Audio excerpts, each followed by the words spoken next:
The debris of battle drifted through the void, like fallen leaves on an autumn breeze. Silent, cold, eternal. Captain Mara Voss watched from the bridge of the destroyer Aurora's Dawn, as the last remnants of the Alliance's once mighty fleet regrouped in the shadow of the Zeta 9 asteroid belt. Tactical displays showed fewer than 30 warships still operational, a pitiful fraction of the armada they'd commanded just 6 months prior. "Status report on the civilian convoy," Mara said, her voice betraying none of the exhaustion that had settled into her bones over the past 72 hours. Lieutenant Kira Ellis looked up from her console. 27 colony vessels accounted for, Captain. The last light is still struggling with their propulsion systems. They're falling behind. Mara nodded, absently running her fingers through her close-cropped silver hair. At 43, she was young for a fleet captain, but the decade of war with the Xandorian Empire had accelerated promotions across the Alliance. Too many good officers dead, too many ships lost. "Tell engineering to prepare a support team. We'll buy them time to make repairs." "Yes, Captain."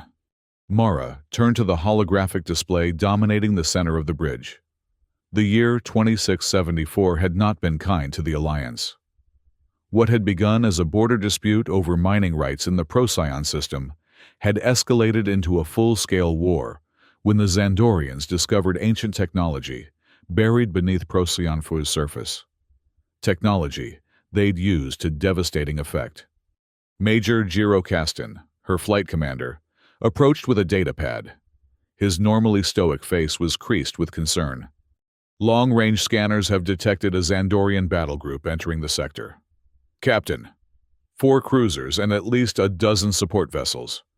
Mara's jaw tightened. "Time to intercept?" 6 hours at current speeds. They're making straight for the asteroid belt.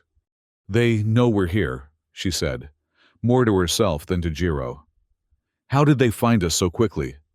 "Permission to speak freely, Captain." Mara nodded. "We should abandon the last light. It's one ship versus the lives of everyone in this fleet." His voice was steady, pragmatic. "The needs of the many—" "I know the calculus, Major," Mara cut him off. "But I'm not leaving anyone behind. Not again." The unspoken weight of Deneb Prime hung between them. 6 months ago, Mara had been forced to abandon a mining colony to Xandorian forces when her fleet was outgunned and outmaneuvered. The subsequent massacre had claimed over 40,000 civilian lives. "Understood, Captain," Jiro said, his expression neutral once more. "I'll prepare the fighter squadrons." As he walked away, Mara felt the familiar weight of command settle more heavily on her shoulders. Every decision she made carried the burden of lives in the balance, and the ghosts of those she'd failed to save haunted her quiet moments. The comm system chimed, and the holographic image of Vice Admiral Lena Voss, no relation despite the shared surname, appeared above the tactical display. "Captain Voss, report," the Admiral said without preamble. "We've detected Xandorian forces approaching. Admiral, 6 hours out." The Admiral's face hardened. "You need to get the civilian ships through the jump point immediately. The last light is having propulsion issues. We're sending a team to assist. That colony ship is carrying more than 5,000 civilians. Captain, if it falls into Xandorian hands—" The Admiral left the sentence unfinished. "I understand the stakes, Admiral." "Do you?" The holographic figure leaned forward. "Intelligence suggests there's more aboard the last light than refugees. Before the fall of Argus Station, they were conducting research on something called Project Nova. We don't know exactly what it is, but the Xandorians are desperate to acquire it." Mara's mind raced. "Why wasn't I informed of this earlier?" "Need to know basis, Captain. And now you need to know." The Admiral's voice lowered. "Whatever happens, the last light cannot fall into enemy hands. If extraction becomes impossible—" "You want me to destroy it," Mara finished, her voice flat. "Those are your orders. The Alliance cannot afford for the Xandorians to obtain that technology."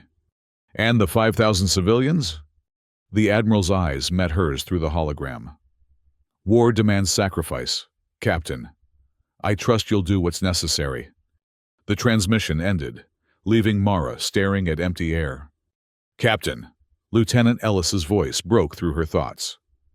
Engineering team is ready. Tell them to hold. Mara turned to her tactical officer. Commander Reeves, I want options. How do we protect the last light, long enough to complete repairs and evacuate if necessary? Commander Reeves studied the tactical display. The asteroid belt provides some cover. We could position the Aurora and 3 other destroyers as a screen, while the colony ships slip away. And if the Xandorians break through? Then we fight, Captain, Reeves said simply. Mara nodded. Her decision made? Inform Dr. Huan Dam that I need him on the bridge immediately. If there's anyone who can help us understand what we're defending, it's him. Dr. Huan Dam was the Aurora's chief engineer, a brilliant man whose understanding of Xandorian technology had saved them more than once. He had defected 5 years ago, bringing with him invaluable intelligence on Xandorian weapon systems. Some of the crew still distrusted him, but Mara had come to rely on his expertise. And get me a direct line to the last light, she added. I want to speak with their captain. As her orders were carried out, Mara moved to the viewport, gazing out at the distant speck that was the last light. In the vastness of space, the colony ship looked insignificant, a mote of dust floating in an endless void. Yet now, it had become the focal point of the war, carrying both thousands of innocent lives and a secret the Admiral deemed worth their sacrifice. Mara's fingers curled into a fist. Not this time, she whispered to herself. Not again. The face that appeared on the comm screen was haggard, with the hollow-eyed look of someone who hadn't slept in days.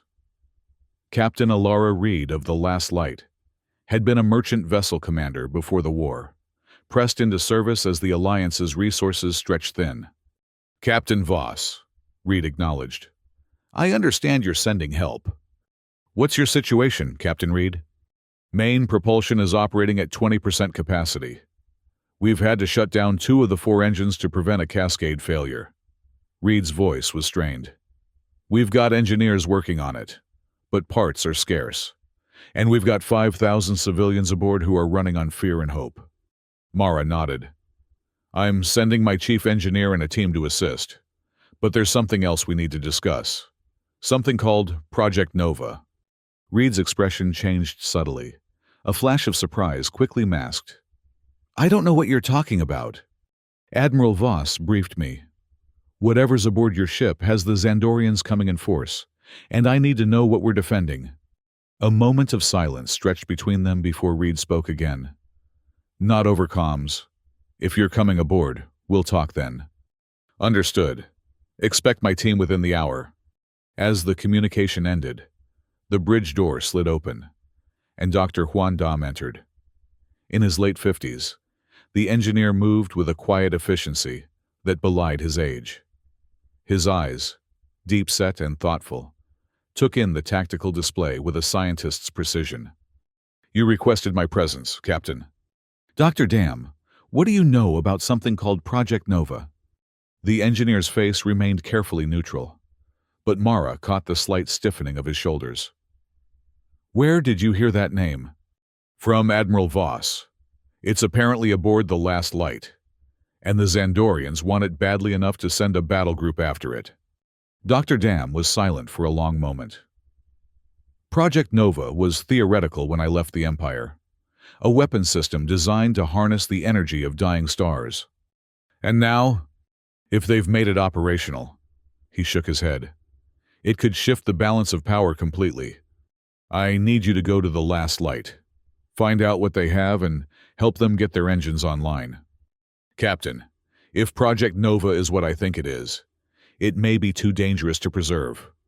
Mara's gaze hardened. There are 5,000 civilians on that ship, Doctor. I'm not writing them off. And if the choice comes down to them, or the billions throughout Alliance space? Then we'll find another option, Mara said firmly. Because I refuse to accept that those are the only choices. Dr. Dam nodded, though his expression remained troubled. I'll gather my team.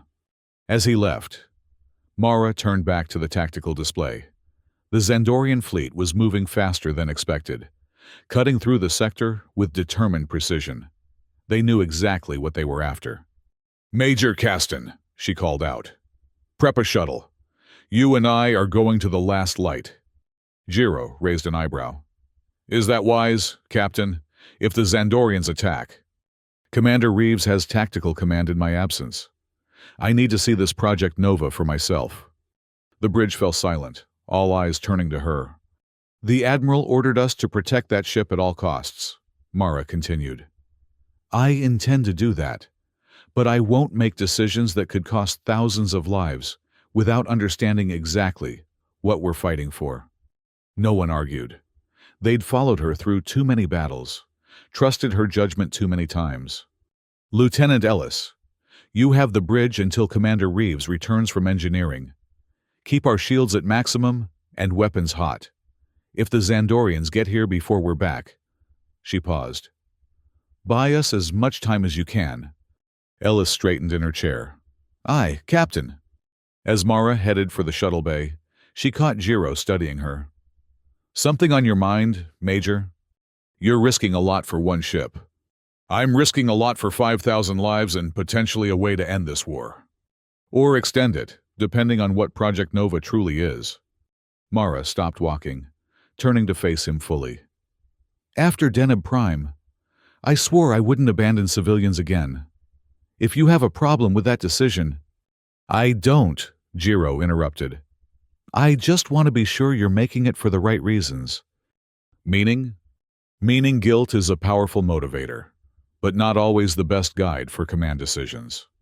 Mara's jaw tightened. Noted. Major, now let's move. We're on the clock.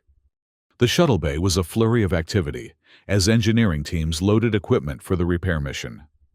Dr. Dam was directing the loading process, his movements efficient despite the urgency of the situation. Everything ready, Doctor? Mara asked as she approached.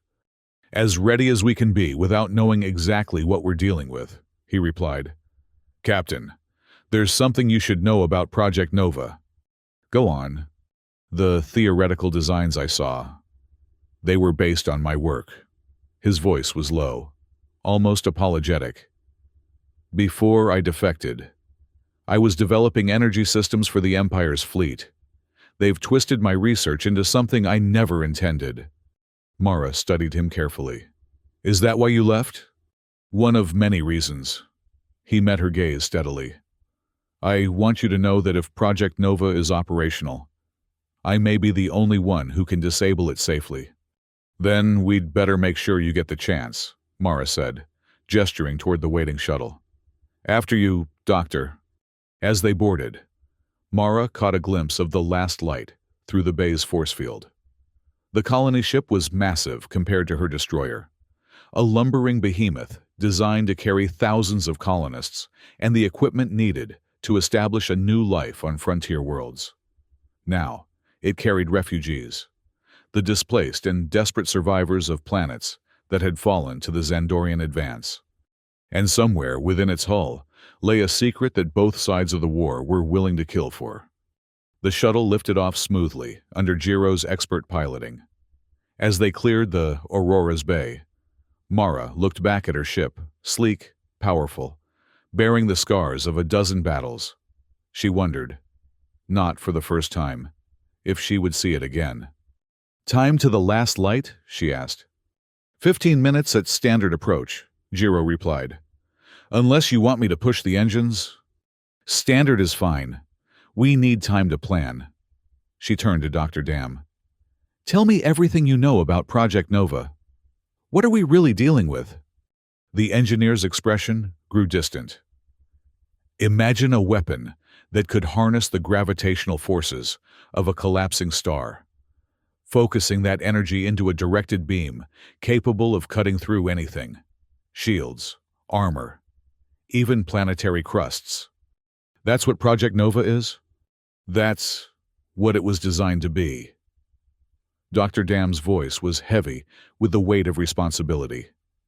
A super weapon that could end the war in a single strike, or begin a new one. Mara felt a chill run down her spine. And the Alliance has this technology now? If the reports are true, he looked troubled. But Captain, such a weapon, the ethical implications alone, could mean the difference between victory and extinction. Jiro cut in. The Xandorians haven't exactly shown restraint in using their technological advantages. Fighting fire with fire rarely ends well. Major, Dr. Dam replied. Neither does bringing a knife to a gunfight. Mara raised a hand, silencing them both. The immediate concern is protecting the civilians on the last light and getting them safely to Alliance space. After that, we can debate the ethics of superweapons. She looked at Dr. Dam. Can you get their engines operational? I'll need to see the damage firsthand.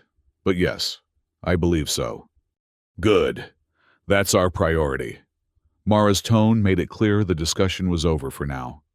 As the shuttle approached the last light, the colony ship's true size became apparent. Nearly 2 kilometers long. Its cylindrical main body was flanked by 4 massive engine modules. One was dark, obviously damaged, while another flickered with unstable energy patterns. Looks worse than I expected, Jiro murmured as he guided the shuttle toward the main docking bay. The shuttle's comm system crackled to life. Alliance shuttle, this is Last Light Control. You're cleared for docking bay 3. Captain Reed will meet you there. Acknowledged. Last light. Jiro responded, beginning approach now. As they drew closer, Mara could see the scars of battle across the colony ship's hull. The last light had not escaped the fall of Argus Station unscathed. Blackened patches marked where Xandorian weapons had struck, and hasty repairs were visible along the port side. They've been through hell, she said quietly. We all have, Dr. Dam replied. Some more recently than others. The shuttle glided into the docking bay, settling onto the deck with barely a tremor. As the engines powered down, Mara unbuckled her restraints and stood. Remember why we're here, she said to both men. Engines first, then Project Nova. We have less than 5 hours before the Xandorians arrive. The air in the docking bay carried the distinctive smell of recycled atmosphere that was slightly past its maintenance cycle, stale and tinged with the odor of too many people in too small a space. Captain Reed waited near the airlock, accompanied by a tall woman in the white uniform of the Alliance Medical Corps. Captain Voss. Reed greeted her with a handshake. Thank you for coming personally. This is Dr. Lina Rowe, our Chief Medical Officer. Mara nodded to the doctor.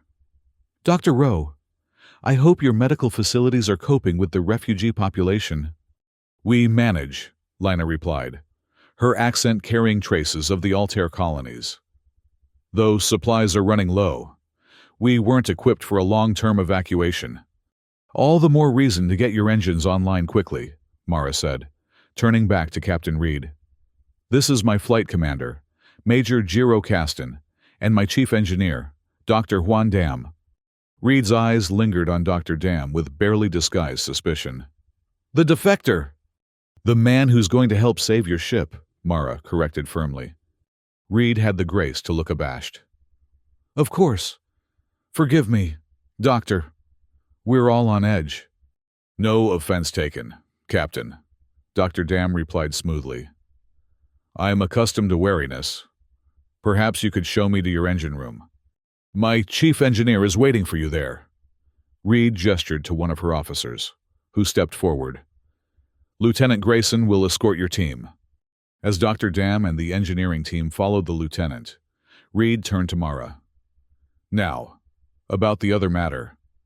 Project Nova, Mara said, keeping her voice low.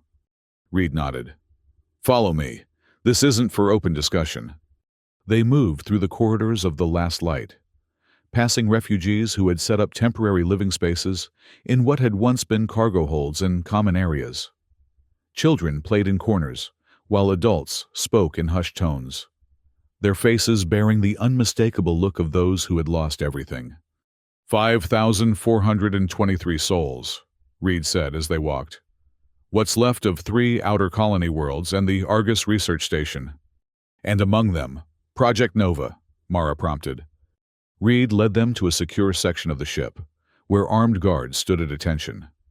After a retinal scan, the doors slid open to reveal a small conference room. Not Project Nova itself, Reed explained, as the doors closed behind them, but the research team that developed it, and the core processor that contains the operational data. I was told it was a weapon, Mara said. It's more than that. Reed activated a holographic display in the center of the table. It's a defensive system unlike anything we've seen before. The Argus team was working on adapting ancient technology found in the Procyon system, the same technology the Xandorians have been using against us. The hologram showed a complex array of interconnected energy nodes surrounding what appeared to be a central power core. They called it Nova because of the energy signature it produces, similar to a star going supernova, but contained and directed. Reed manipulated the display, zooming in on the core. The breakthrough came when they discovered how to control the gravitational fluctuations, creating a focused beam of energy that can penetrate any known shielding. Including Xandorian defenses, Jiro said, studying the hologram intently. Exactly, Reed nodded. The first successful test was conducted 3 days before the Xandorian attack on Argus Station. We believe they detected the energy signature and realized what it meant. Where is this weapon now? Mara asked. Reed hesitated. That's complicated. The hardware is integrated into this ship's defensive systems. It was the only vessel large enough to house the power requirements during the evacuation. You're telling me this colony ship is armed with a superweapon? Mara couldn't keep the disbelief from her voice. Armed, yes. Operational, not quite. Reed manipulated the hologram again, revealing a complex code structure. The targeting and control systems were damaged during our escape. The lead programmer, Echo, has been working to repair them, but progress has been slow. Echo? Jiro questioned. A 5th-generation AI specialist. Technically, Echo is the system's designation, but it's become their name as well. Reed looked uncomfortable. They're unique. Before Mara could ask for clarification, the door slid open, and a slender figure entered. Their features were androgynous, with silver implants visible at their temples and along their jawline. You're discussing me, the newcomer said, their voice carrying a slight synthetic undertone. How rude. Echo, Reed acknowledged with a nod. These are our guests from the Aurora's dawn. Echo's eyes, one natural brown, one cybernetic silver, scanned Mara and Jiro with unsettling precision. Captain Mara Voss. Decorated twice for valor at the Battle of Sirius Point. Major Jiro Caston. 17 confirmed kills in the Rigel campaign. A thin smile. Your records are impressive. You have access to Alliance personnel files? Mara asked, surprised. I have access to many things, Echo replied cryptically, including the fact that your ship is preparing for combat, even as we speak. The Xandorians are advancing faster than your initial estimates suggested. Mara's hand moved instinctively to her comm unit. How do you know that?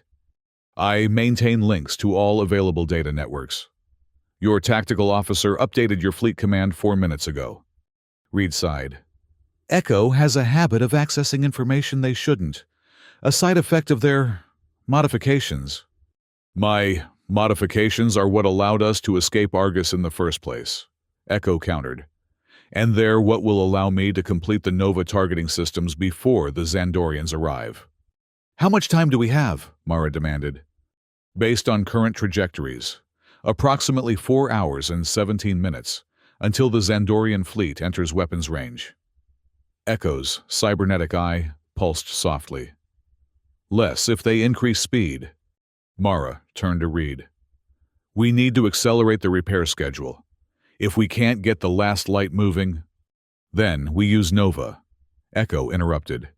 It's the logical solution. Using an untested weapon system isn't a solution. It's a last resort, Mara countered. Is it untested, though? Jiro asked, looking at Reed. You mentioned a successful test. Reed nodded reluctantly. One test, in controlled conditions. We have no idea how it would perform in actual combat. It would perform exactly as designed, Echo said with absolute certainty. I've run thousands of simulations. The Xandorian fleet would be neutralized within minutes of activation. Mara felt a chill at the casual way Echo discussed what would amount to the destruction of thousands of lives. Our priority is evacuation, not engagement. Dr. Dam is working on your engines now. Dr. Huandam? Echo's expression changed subtly. Interesting. Did you know he helped design the early prototypes of the energy-focusing system that Nova uses? He mentioned his work was adapted by the Xandorians, Mara acknowledged. Not just the Xandorians. Echo's gaze was unnervingly direct. The Argus team based their initial designs on his research as well. In a way, Nova is his creation as much as anyone's. The implications settled heavily in the room. If Dr. Dam's work formed the foundation of both Xandorian weapons technology and Project Nova, his expertise would be invaluable, and his loyalties potentially complicated. I trust Dr. Dam, Mara said firmly. He's proven himself to the Alliance many times over. Trust is a luxury in wartime, Echo replied. But irrelevant in this case. We need his knowledge, regardless of where his loyalties lie. Mara's comm unit chimed before she could respond. Voss here. Captain, this is Commander Reeves. The Xandorian fleet has increased speed. New estimated time to intercept is 3 hours, 20 minutes.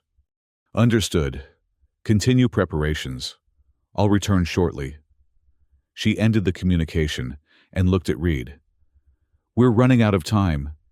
I need to see this Nova system for myself. And then, I need to speak with Dr. Dam. Reed hesitated, then nodded. Echo will show you. I need to check on our evacuation preparations. As Reed left, Echo gestured for Mara and Jiro to follow. This way, Captain. The control center is 2 decks below. They moved through corridors that grew increasingly secure, passing through 3 separate checkpoints before reaching a heavily reinforced door. Echo placed their hand on a scanner, their cybernetic implants pulsing as they interfaced directly with the security system. The door slid open to reveal a circular chamber filled with advanced computing equipment. At the center stood what appeared to be a modified weapons control station, surrounded by holographic displays showing various parts of the ship's defensive systems. Welcome to Nova Control, Echo said, moving to the central console. From here, we can target and fire the most powerful weapon system ever created by human hands. Or by AI hands, Jiro murmured, noting the unusual interface designed for Echo's cybernetic connections. A collaboration, Echo corrected. Human ingenuity guided by machine precision. They activated the main display, showing a schematic of the last light, with several areas highlighted along the hull. The emitter arrays are disguised as standard defensive turrets, but each one is capable of channeling enough energy to vaporize a cruiser-class vessel. How many emitters? Mara asked, studying the display. 12. Originally 16. But we lost 4 during the escape from Argus. Echo manipulated the display, showing a simulation of the system in action. When fully powered, the remaining arrays can still generate a field effect capable of disabling or destroying anything within a 50,000-kilometer radius. Jiro whistled softly. That's enough to take out the entire Xandorian fleet at once. Precisely. Echo's voice carried a note of pride. 1 activation, 72 minutes for the full firing sequence, and the war could be over. Or escalated beyond control, Mara countered. If the Xandorians have similar technology... They don't, Echo interrupted. Not yet. Their version is cruder, more limited. They can target individual ships, even planets. But they lack the field effect capability that makes Nova truly revolutionary. "And how many lives would be lost if you activated this system?" Mara asked quietly. Echo paused, their expression unreadable. "Based on standard Xandorian fleet composition, approximately 27,000 personnel. 27,000 lives ended in 72 minutes, Mara said. "And you propose this as a simple solution?" "I propose it as an effective one," Echo replied without emotion. "The Alliance has already lost millions in this war. How many more will die if it continues?" "That's not a decision you get to make," Jiro said sharply. "No," Echo agreed, turning to Mara. "It's yours, Captain, or will be, once the system is operational." Mara moved closer to the control panel, examining the interfaces. "How much longer until it's ready?" "The hardware is functional. It's the targeting systems that require finalization." Echo's cybernetic eye pulsed rapidly. "With Dr. Dam's assistance, perhaps 2 hours. Without him, uncertain." "And our engines?" Mara pressed. "Secondary concern, in my assessment. Even with full propulsion, we cannot outrun the Xandorian fleet. Our only advantage is Nova."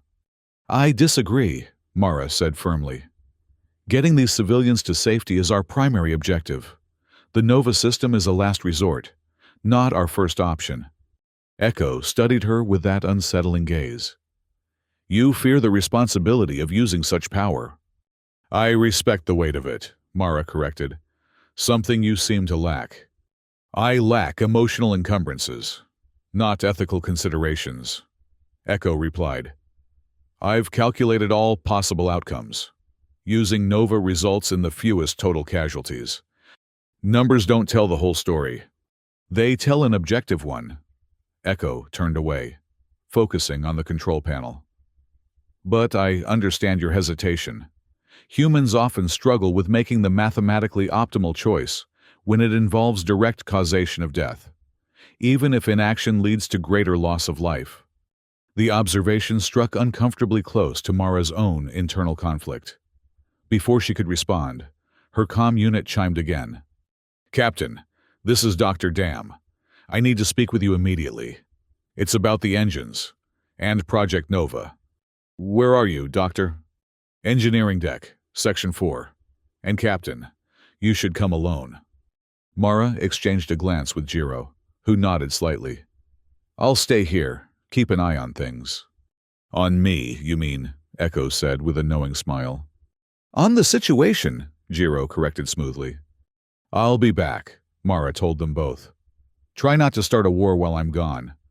The engineering deck was a maze of conduits and access panels, many of them open, as Alliance engineers worked alongside the Last Light's crew to repair the damaged systems. Mara found Dr. Dam in a secluded corner, examining a complex energy coupling with a handheld scanner. "Doctor," she acknowledged as she approached. "What's so urgent?" He glanced around to ensure they weren't overheard. "Several things, Captain. First, the engines are worse than we thought.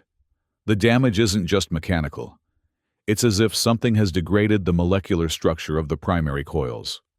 "Sabotage?" "Possibly. Or a side effect of whatever they're doing with Project Nova." He set down his scanner. "Which brings me to my second concern. I've examined the power conduits running throughout this ship. They've been modified to channel energy levels far beyond what a colony vessel should require." "For the Nova system," Mara confirmed. Dr. Dam's expression darkened. "So you know." "I've just come from seeing it. Echo showed me the control center." "Echo?" Dr. Dam shook his head. "That person is dangerous, Captain. Their cybernetic enhancements go far beyond anything the Alliance has authorized." "You seem to know a lot about them." "I recognize the technology. It's similar to experimental systems the Xandorians were developing before I defected." He lowered his voice further. "Systems designed to integrate human operators with weapons platforms at a neural level." Mara felt a chill run down her spine. "Are you suggesting Echo is a Xandorian agent?" No, but I am suggesting that their modifications may have affected their judgment. The neural interfaces were never fully tested due to concerns about psychological side effects, emotional detachment, hyper-rationalization, diminished empathy. Echo did seem clinical about the prospect of killing thousands. Exactly. Dr. Dam met her gaze directly.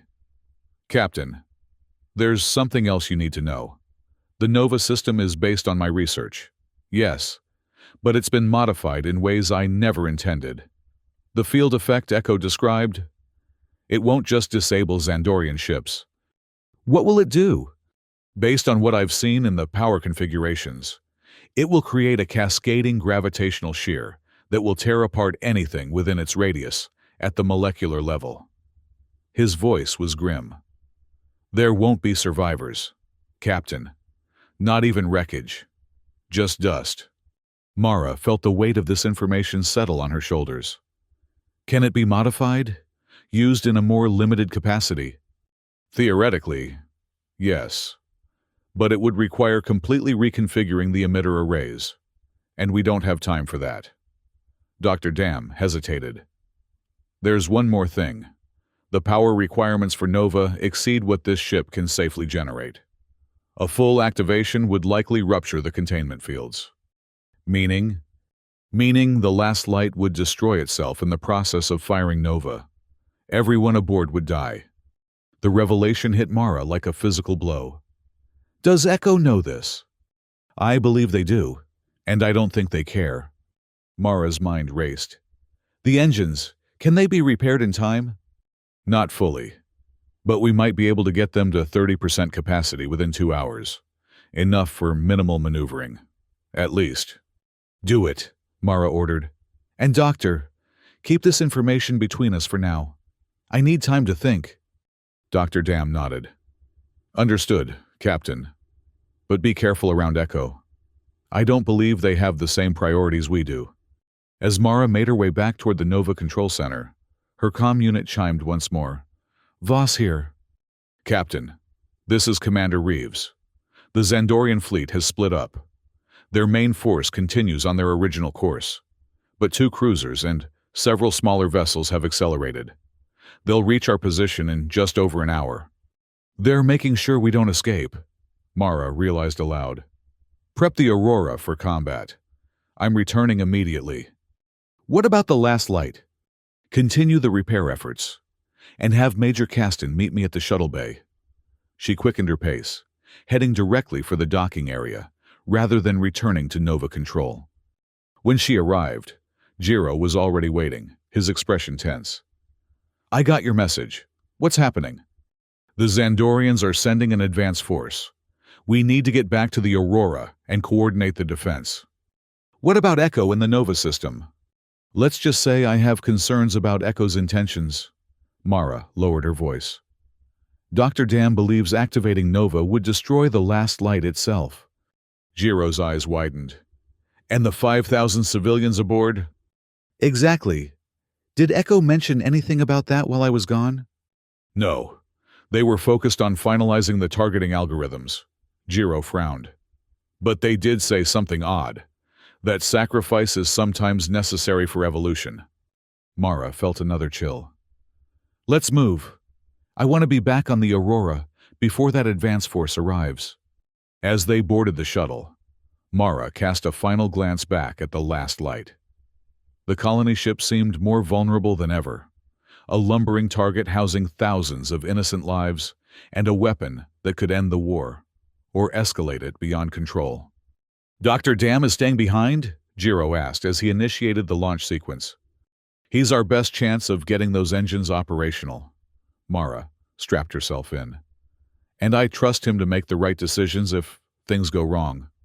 The shuttle lifted off smoothly, accelerating out of the docking bay and back toward the Aurora's dawn. As they approached, Mara could see the destroyer's weapon systems powering up, shield generators humming with energy as the crew prepared for battle. Captain on deck, Lieutenant Ellis announced as Mara strode onto the bridge. Status report, Mara demanded, moving directly to the tactical display. Xandorian advance force will be in weapons range in 47 minutes. Commander Reeves reported. 2 cruisers, 5 destroyers, and multiple support craft. Their main fleet continues to approach at a slower pace. ETA 3 hours. They're testing our defenses, Mara said, studying the enemy formation. Trying to determine what we're protecting. Or they're just making sure we don't run before their main force arrives, Jiro suggested. Either way, we need to buy time for the last light to complete repairs. Mara turned to her communications officer. Status of the civilian fleet? 26 vessels have already jumped to safety. Captain, only the last light remains. And Dr. Dam's progress? Last report indicated engine power at 22% and rising slowly. Mara nodded, considering their options. Commander Reeves, I want a defensive perimeter established using the asteroid belt for cover. Position our remaining ships to create a corridor for the last light, once it's able to move. Yes, Captain. And open a channel to Vice Admiral Voss. I need to update her on the situation. As her orders were carried out, Mara moved to her command chair, feeling the familiar weight of responsibility settle on her shoulders once more. The decision she made in the next hour would determine the fate of thousands, perhaps millions, of lives. The holographic image of Admiral Voss appeared before her, the older woman's expression stern. Report, Captain. The last light is undergoing repairs. Engine power is at 22% and rising. Dr. Dam believes they'll have maneuvering capability within the hour. And Project Nova? Mara hesitated. It's complicated. Admiral, the system exists, but activating it would likely destroy the last light itself. I can't authorize that with 5,000 civilians aboard. The Admiral's expression hardened. Captain Voss, your orders were clear. If the last light cannot be evacuated safely, Project Nova must not fall into enemy hands. With all due respect, Admiral, I believe we can save both the ship and its passengers. Your optimism is admirable but misplaced. The Xandorians are committing significant forces to this operation. They will not leave empty-handed. Then we'll make sure they leave with nothing but regrets, Mara replied firmly. I have Dr. Dam working on the engines, and our fleet is positioned to cover the last light's escape, once they're operational. The Admiral was silent for a moment. You have 1 hour, Captain. If the last light isn't capable of reaching the jump point by then, you are ordered to scuttle it. Admiral! That's a direct order. Captain Voss, the Alliance cannot afford for Nova to fall into Xandorian hands. We've lost too much already. The transmission ended abruptly, leaving Mara staring at empty air for the second time that day. Captain, Jiro's voice broke through her thoughts. Your orders? Mara straightened in her chair. Continue as planned. Get the last light moving, and prepare for combat. The Xandorians won't take what isn't theirs to claim. The minutes ticked by with agonizing slowness as the Xandorian advance force drew closer. Reports from the last light showed steady progress with the engines. Now at 28% power, still far from optimal, but potentially enough for the colony ship to limp toward the jump point with support. Enemy vessels entering extreme weapons range in 5 minutes, Commander Reeves announced. Shields at maximum. Charge all weapon systems, Mara ordered. But hold fire until they make the first move. I want the record to show they initiated hostilities. Yes, Captain. Mara opened a channel to the last light. Captain Reed, what's your status? Engines at 30% and holding, Reed replied. We're calculating a course to the jump point now, but at this speed, we'll be vulnerable for at least 40 minutes. We'll cover you. Prepare to move on my signal. Understood, and Captain Voss? Thank you. Mara closed the channel, turning her attention back to the tactical display.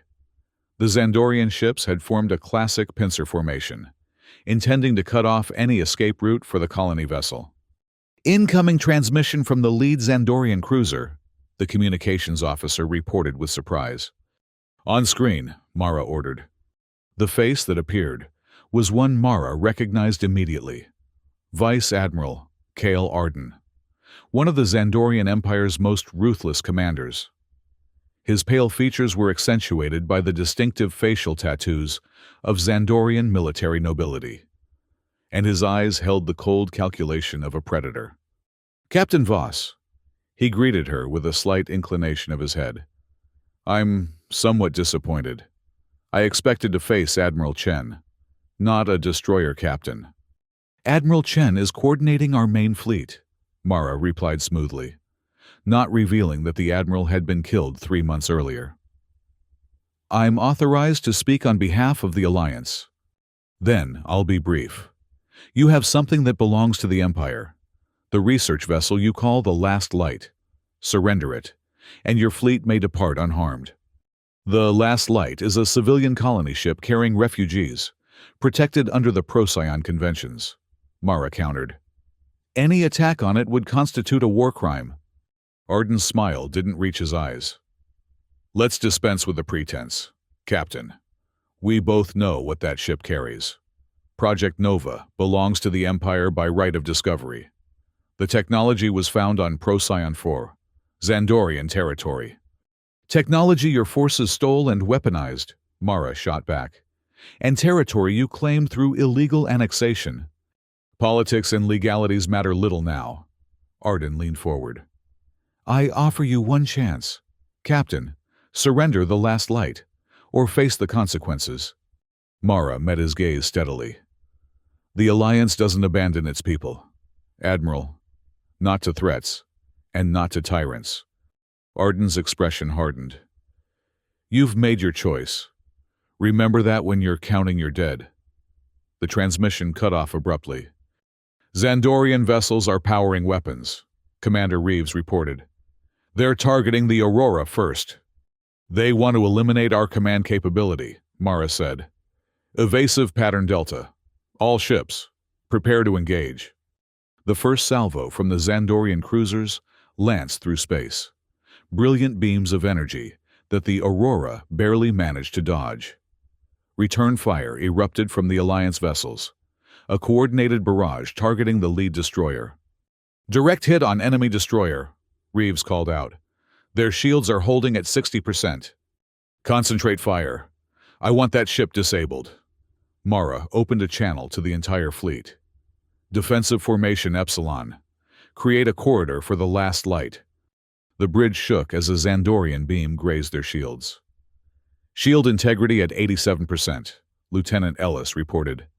"Minor damage to port sensor array. Maintain course.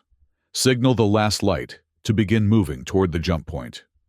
Mara watched the tactical display as the massive colony ship's engines flared to life, the vessel beginning its painfully slow journey toward safety. "Enemy vessels adjusting course to intercept the Last Light," Reeves warned. "Move to blocking positions. All ships, prioritize protecting the colony vessel." Mara's voice was steady, despite the chaos erupting around them. "Major Caston, launch fighter squadrons. Keep those destroyers busy." The battle unfolded with vicious intensity, the void between the asteroids lit by weapons fire and the flare of shields absorbing impacts. The Auroras. Tactical systems tracked dozens of engagements simultaneously as fighters dueled with Xandorian interceptors, and capital ships exchanged devastating salvos. "Captain, I'm detecting unusual energy readings from the Last Light," Lieutenant Ellis reported suddenly. "Their power output is spiking well beyond what their engines should be capable of." Mara felt a chill of premonition. "Get me Dr. Dam, now!" The engineer's face appeared on screen, his expression grim. "Captain, we have a situation. Echo has locked us out of the main engineering controls. They're diverting power to the Nova system." "Stop them!" "We're trying, but their cybernetic interface gives them advantages we can't counter easily." Dr. Dam's voice was tense. "Captain Reed is attempting to reach the control center now." "If Nova activates..." "I know. We're working on disconnecting the power couplings manually, but it will take time." "Time we don't have," Mara muttered. Keep trying. I'm sending Major Caston back to assist. As she closed the channel, a new transmission came through. Echo's distinctive voice, broadcasting on all frequencies. Attention Alliance and Xandorian forces. This is Echo, controller of Project Nova. The time for conventional warfare is over. In 72 minutes, I will demonstrate the power of true peace. What are they doing? Jiro demanded. They're going to activate Nova, Mara replied grimly, and kill everyone aboard the last light in the process. Can we evacuate? Not with the Xandorians blocking the way. Mara made a quick decision. Major, take a shuttle and a security team. Get to that control center and stop Echo. I'll handle things here. Jiro nodded sharply. On my way. As he left the bridge, Mara turned back to the tactical display. The Xandorian forces had clearly received Echo's transmission as well, their formation shifting as they redirected their focus toward the last light. All ships, new priority, Mara ordered. Keep the Xandorians away from the last light at all costs. Captain, Commander Reeves said hesitantly, if Nova activates, then we need to be as far away as possible, Mara finished. But first, we need to give Major Caston time to stop it. The battle intensified as the Xandorians pressed their attack with renewed vigor, clearly determined to either capture or destroy the last light before Nova could activate. The Alliance ships fought with desperate courage, but they were outnumbered and outgunned. Shield integrity at 42%, Ellis reported as another hit rocked the bridge. We've lost the Valiant. The Defiant and Intrepid are reporting critical damage. Mara watched as one of her destroyers erupted in a ball of flame, torn apart by concentrated Xandorian fire. Hundreds of lives extinguished in an instant. She forced down the surge of grief. There would be time for mourning later, if they survived. Maintain formation, all power to forward shields. She opened a channel to Jiro's shuttle. Major, status. We've docked with the last light, Jiro replied, the sound of weapons fire audible in the background. Echo has sealed the control center and armed security drones. We're fighting our way through now. Hurry, Major.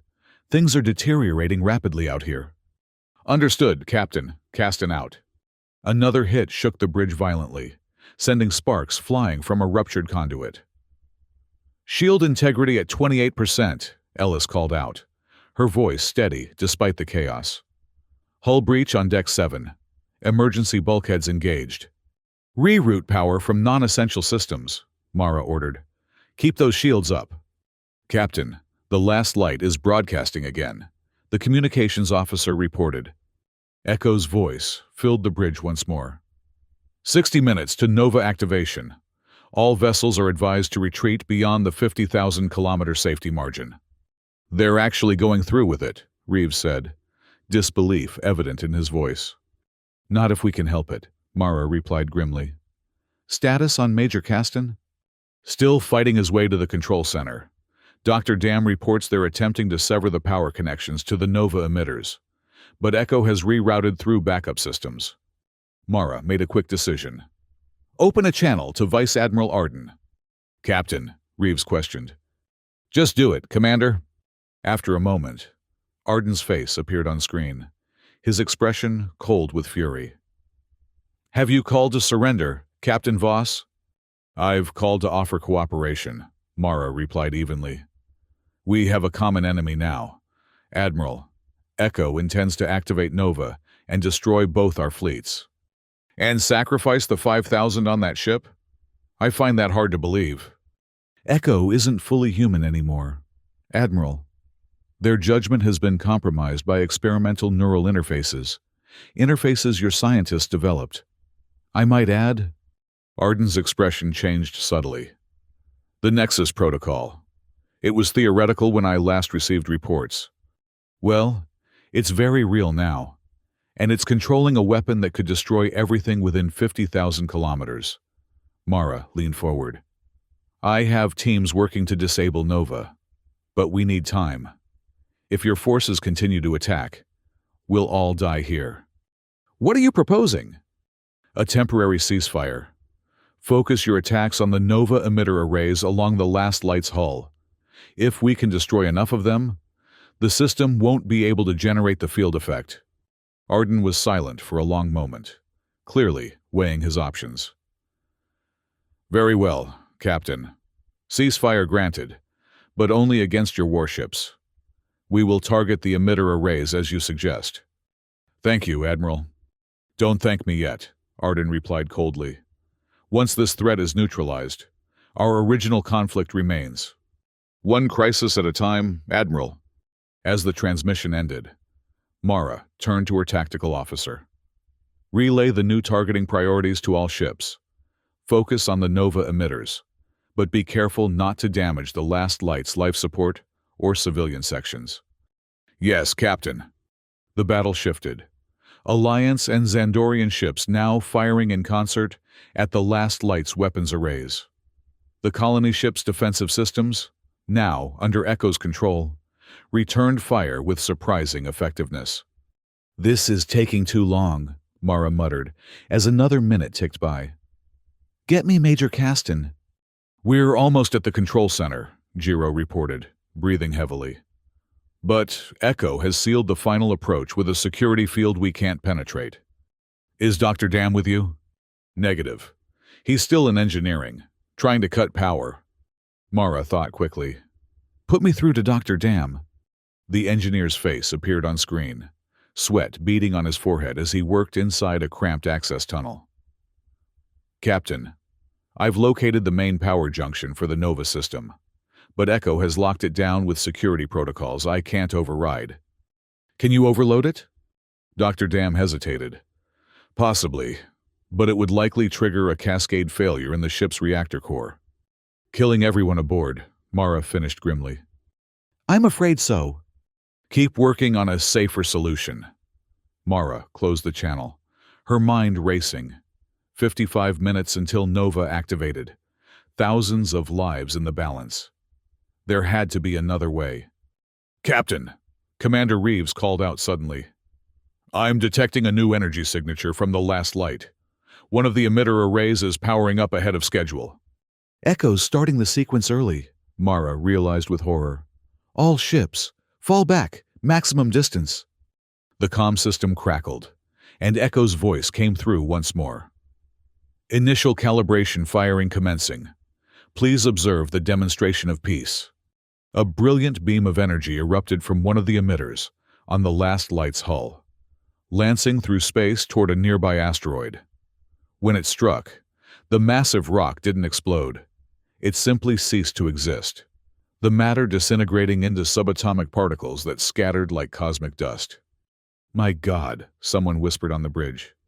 All ships, continue retreat, Mara ordered, her voice tight. Target that active emitter with everything we've got. Alliance and Xandorian vessels redirected their fire, concentrating on the glowing array that was already cycling up for another shot. The combined firepower struck the emitter dead center, causing a secondary explosion that tore a chunk from the last light's hull. Direct hit, Reeves reported. Emitter 1 is disabled. What about the others? Still powering up. Estimated time to full activation, 47 minutes. Not enough time to disable them all through conventional means.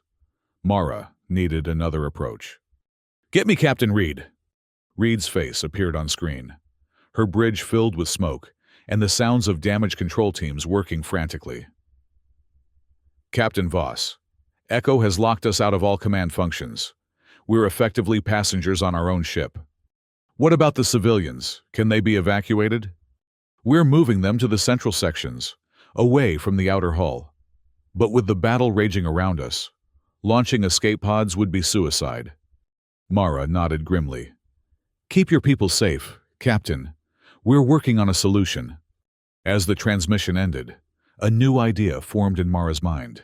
Desperate, but potentially their only option. Get me Vice Admiral Arden again. This time, the Xandorian commander answered immediately.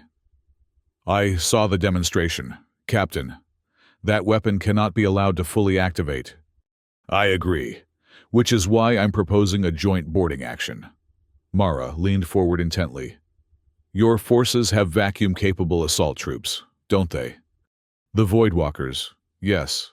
Arden's eyes narrowed. You're suggesting we storm the last light together? It's our best chance. My team is already aboard but stalled at the control center. If your troops can create a diversion, we might be able to break through Echo's defenses. And once we've disabled this Nova weapon, then we can return to trying to kill each other, Mara replied bluntly. But right now, we both want to survive. Arden considered for a moment, then nodded sharply. Very well. My Voidwalkers will deploy in 5 minutes. They will target the secondary control nodes on the port side. We'll coordinate with Major Caston to synchronize the assault. As the transmission ended, Lieutenant Ellis looked up from her console. Captain, are you sure we can trust them? Once they're aboard the last light? We can't trust them, Mara interrupted. But right now, we need them, and they need us. The next 40 minutes unfolded in a blur of coordinated chaos. Xandorian Voidwalkers, elite troops in sleek armor designed for vacuum combat, breached the last light's hull at multiple points, engaging Echo's security drones, while Alliance forces pushed toward the control center. Major Caston reports they've broken through the outer defenses, Commander Reeves announced. They're approaching the final corridor to Nova Control. And the Xandorians? Engaging resistance throughout the ship, drawing off security forces as planned.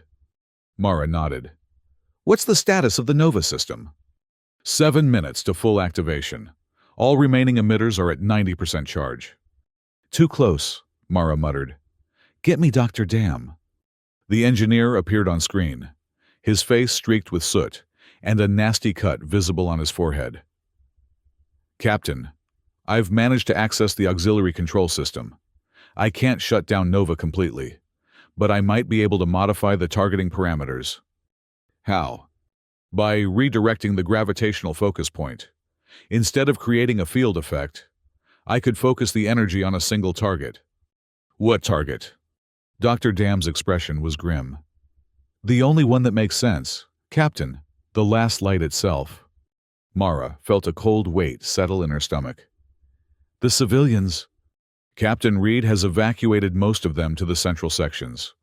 If I configure the emitters to focus inward, on the Nova Control Center, the damage would be contained primarily to the outer hull sections. Primarily, but not entirely, Mara noted. It's the best I can offer, Captain. Either a controlled detonation that might spare most of the civilians, or an uncontrolled one that will kill everyone within 50,000 kilometers. Do it, Mara ordered after a moment's hesitation. But wait for my signal. Major Caston needs to get his people clear first.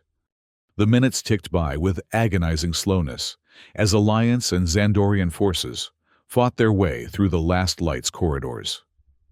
Jiro's team had reached the final approach to Nova Control, engaging in a firefight with Echo's last line of defense. 2 minutes to full activation, Reeves reported tensely. Mara opened a channel to Jiro. Major, status?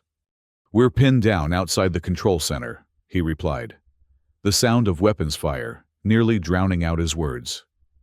Echo has activated combat drones. We can't get through. Fall back, Major. Get your team to safety. Captain? That's an order. Major, Dr. Dam is going to redirect the Nova energy into the control center itself. You need to be clear. There was a moment of silence before Jiro responded. Understood, Captain. Withdrawing now. Mara switched to Dr. Dam's channel. Doctor, as soon as Major Caston's team is clear, proceed with the reconfiguration. Yes, Captain. The engineer's face was solemn. It's been an honor serving with you. The honor is mine, Doctor. Mara hesitated. And Doctor, thank you for helping us stop your creation. Perhaps this way, it will finally bring peace instead of more destruction. The next moments passed in tense silence as the bridge crew watched the countdown to Nova activation reach its final seconds. Jiro reported his team was clear, and Dr. Dam confirmed he was ready to implement the reconfiguration. Nova activation in 30 seconds, Reeves announced. Do it, Doctor, Mara ordered. On the tactical display, energy signatures flared around the last light as the Nova emitters reached full power. But instead of projecting outward, the energy beams curved inward, converging on the ship's command section. Energy redirection successful, Reeves reported. Impact in 5, 4, 3, 2, 1. A blinding flash erupted from within the last light, the ship's hull bulging outward before a concentrated explosion tore through the command section. The Nova Control Center disappeared in a swirling vortex of energy that consumed itself in seconds, leaving a gaping wound in the colony ship's structure. Report, Mara demanded as the sensors recalibrated. Nova system is offline, Reeves confirmed. The control center has been completely destroyed. Casualties? Unknown. Internal sensors on the last light are offline. Mara opened a channel to Jiro. Major, what's your status? We're alive, Captain, Jiro replied, his voice rough. The explosion was contained to the command section. We're assisting with evacuation of nearby compartments now. And Echo? No sign. The control center is gone. Just empty space where it used to be. Mara nodded grimly. What about the Xandorian forces? They're helping. Captain. Jiro sounded surprised. Their medics are treating wounded civilians. I think they're as shocked as we are by what almost happened. Mara opened a channel to Vice Admiral Arden. The Xandorian commander's face appeared, soot-streaked but composed. It seems your plan worked, Captain Voss, he said without preamble.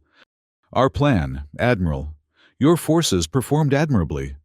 Arden nodded slightly, the closest thing to a compliment she could expect. What happens now? That depends on you, Mara replied honestly. We've both seen what this technology is capable of, what it does to those who try to control it. Indeed. Arden was silent for a moment. Perhaps there are some weapons too dangerous for either side to possess. A rare point of agreement between us. The Empire came here for Project Nova, Arden said slowly. With it destroyed, I see little purpose in continuing this engagement, especially given the unexpected cooperation between our forces. Mara carefully kept her expression neutral, not wanting to appear too eager. Are you proposing a ceasefire, Admiral? For now. Arden's eyes narrowed slightly. The last light requires extensive repairs. My ships will withdraw to a defensive position and allow your rescue operations to proceed unhindered. Thank you, Admiral. Don't mistake pragmatism for compassion. Captain Voss, Arden's voice hardened.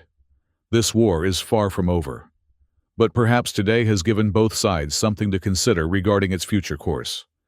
As the transmission ended, Mara let out a breath she hadn't realized she was holding. The immediate crisis was over, but the larger conflict remained. Still, something had changed in those 72 minutes when extinction had faced them all equally. Orders, Captain, Commander Reeves asked. Send all available medical personnel to the last light. Priority is treating the wounded and stabilizing the ship's systems. Mara rose from her chair. I'm going over there myself. You have the bridge, Commander. The shuttle ride to the damaged colony ship was silent. Mara's mind filled with calculations of losses and gains. They had stopped Nova from activating fully, potentially saving millions of lives. But the cost had been high. Damaged ships, lost crews, and the final desperate sacrifice of Dr. Dam, who had remained in engineering to ensure the energy redirection succeeded. When she arrived on the last light, the scene was one of organized chaos. Alliance and Xandorian medical teams worked side by side, treating injured civilians without regard for political affiliations. Captain Reed met her at the docking bay, her uniform torn and dirty, but her bearing still dignified. Captain Voss, Reed greeted her. Welcome to what's left of the last light. How bad is it? We've lost 87 confirmed, with another 120 injured. The ship's structure is compromised in 12 sections, but the main living areas are intact. Reed's expression softened slightly. It could have been much worse. Dr. Dam? Reed shook her head. The engineering section where he was working took heavy damage from power surges. We're still searching, but... Mara nodded, accepting the unspoken confirmation of her fears. And the Xandorians? Behaving themselves, surprisingly. Their commander, I believe his name is Terran, has been coordinating with our medical teams. Commander Terran, Mara recognized the name. He's Arden's protege. Whatever he is, he's saved a lot of lives today. Reed gestured toward a group of Xandorian medics, treating injured children. It's hard to see them as the enemy when they're putting broken bones and comforting scared kids. Mara watched the scene for a moment, struck by the strange juxtaposition of uniformed Xandorian soldiers gently tending to Alliance civilians. The universe has a strange sense of humor sometimes. Or perhaps it's trying to tell us something, Reed suggested quietly. Before Mara could respond, her comm unit chimed, Captain, this is Commander Reeves. Vice Admiral Arden is requesting to speak with you. He says it's urgent. Put him through! Arden's face appeared on her handheld communicator, his expression more open than she had seen before. Captain Voss, my analysis teams have completed their preliminary assessment of the Nova technology. And I believe further conflict over this particular weapon would be counterproductive. Arden seemed to choose his words carefully. The risks of deployment clearly outweigh any tactical advantage it might provide. I'm surprised to hear you say that, Admiral. Are you? Arden's eyes met hers directly. We are enemies, Captain. But neither of us wishes to see our civilizations reduced to dust. There are limits to acceptable warfare. What are you proposing? A formal agreement regarding Nova technology. Neither side will pursue its development or deployment. Joint teams will oversee the destruction of all research data. Mara raised an eyebrow. That's quite a concession from the Empire. Not a concession. A recognition of mutual interest. Arden's voice hardened slightly. This does not extend to other aspects of our conflict. But on this one matter, perhaps we can find common ground. I'll need to consult with Alliance Command. Of course. But I believe you'll find they are amenable. After all, they sent you to destroy the last light, rather than let Nova fall into our hands. Mara kept her expression neutral, not confirming his accurate assessment. I'll contact you once I've spoken with my superiors. As the communication ended, she turned to find Captain Reed watching her, with a knowing expression. So that's how it ends, Reed said quietly. 72 minutes that changed the course of the war. Not ended, Mara corrected. Changed. The war continues, but maybe with new boundaries. It's a start. Reed looked around at the mixed groups of Alliance and Xandorian personnel. A small one, but real. Yes, Mara agreed, watching as a Xandorian medic helped an Alliance engineer repair a life support conduit. Real. 3 days later, Mara stood on the bridge of the Aurora's dawn, watching as the last light, patched and partially repaired, prepared to make the jump to Alliance space. The Xandorian fleet had withdrawn to the agreed position, maintaining the uneasy truce that had held since the Nova incident. Major Caston approached, offering her a data pad. The final casualty report. Captain, 104 dead, 163 injured. Mara took the pad, scanning the names. Dr. Juan Dam was listed among the confirmed dead. His body recovered from the engineering section, where he had made his final, crucial adjustment to the Nova targeting systems. And Echo? She asked. No remains found. The Nova Control Center was completely vaporized. Jiro hesitated.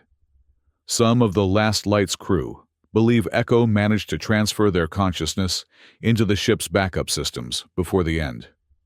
But there's no evidence to support that. Let's hope they didn't, Mara said quietly. For everyone's sake. Her comm unit chimed with an incoming transmission from Alliance Command.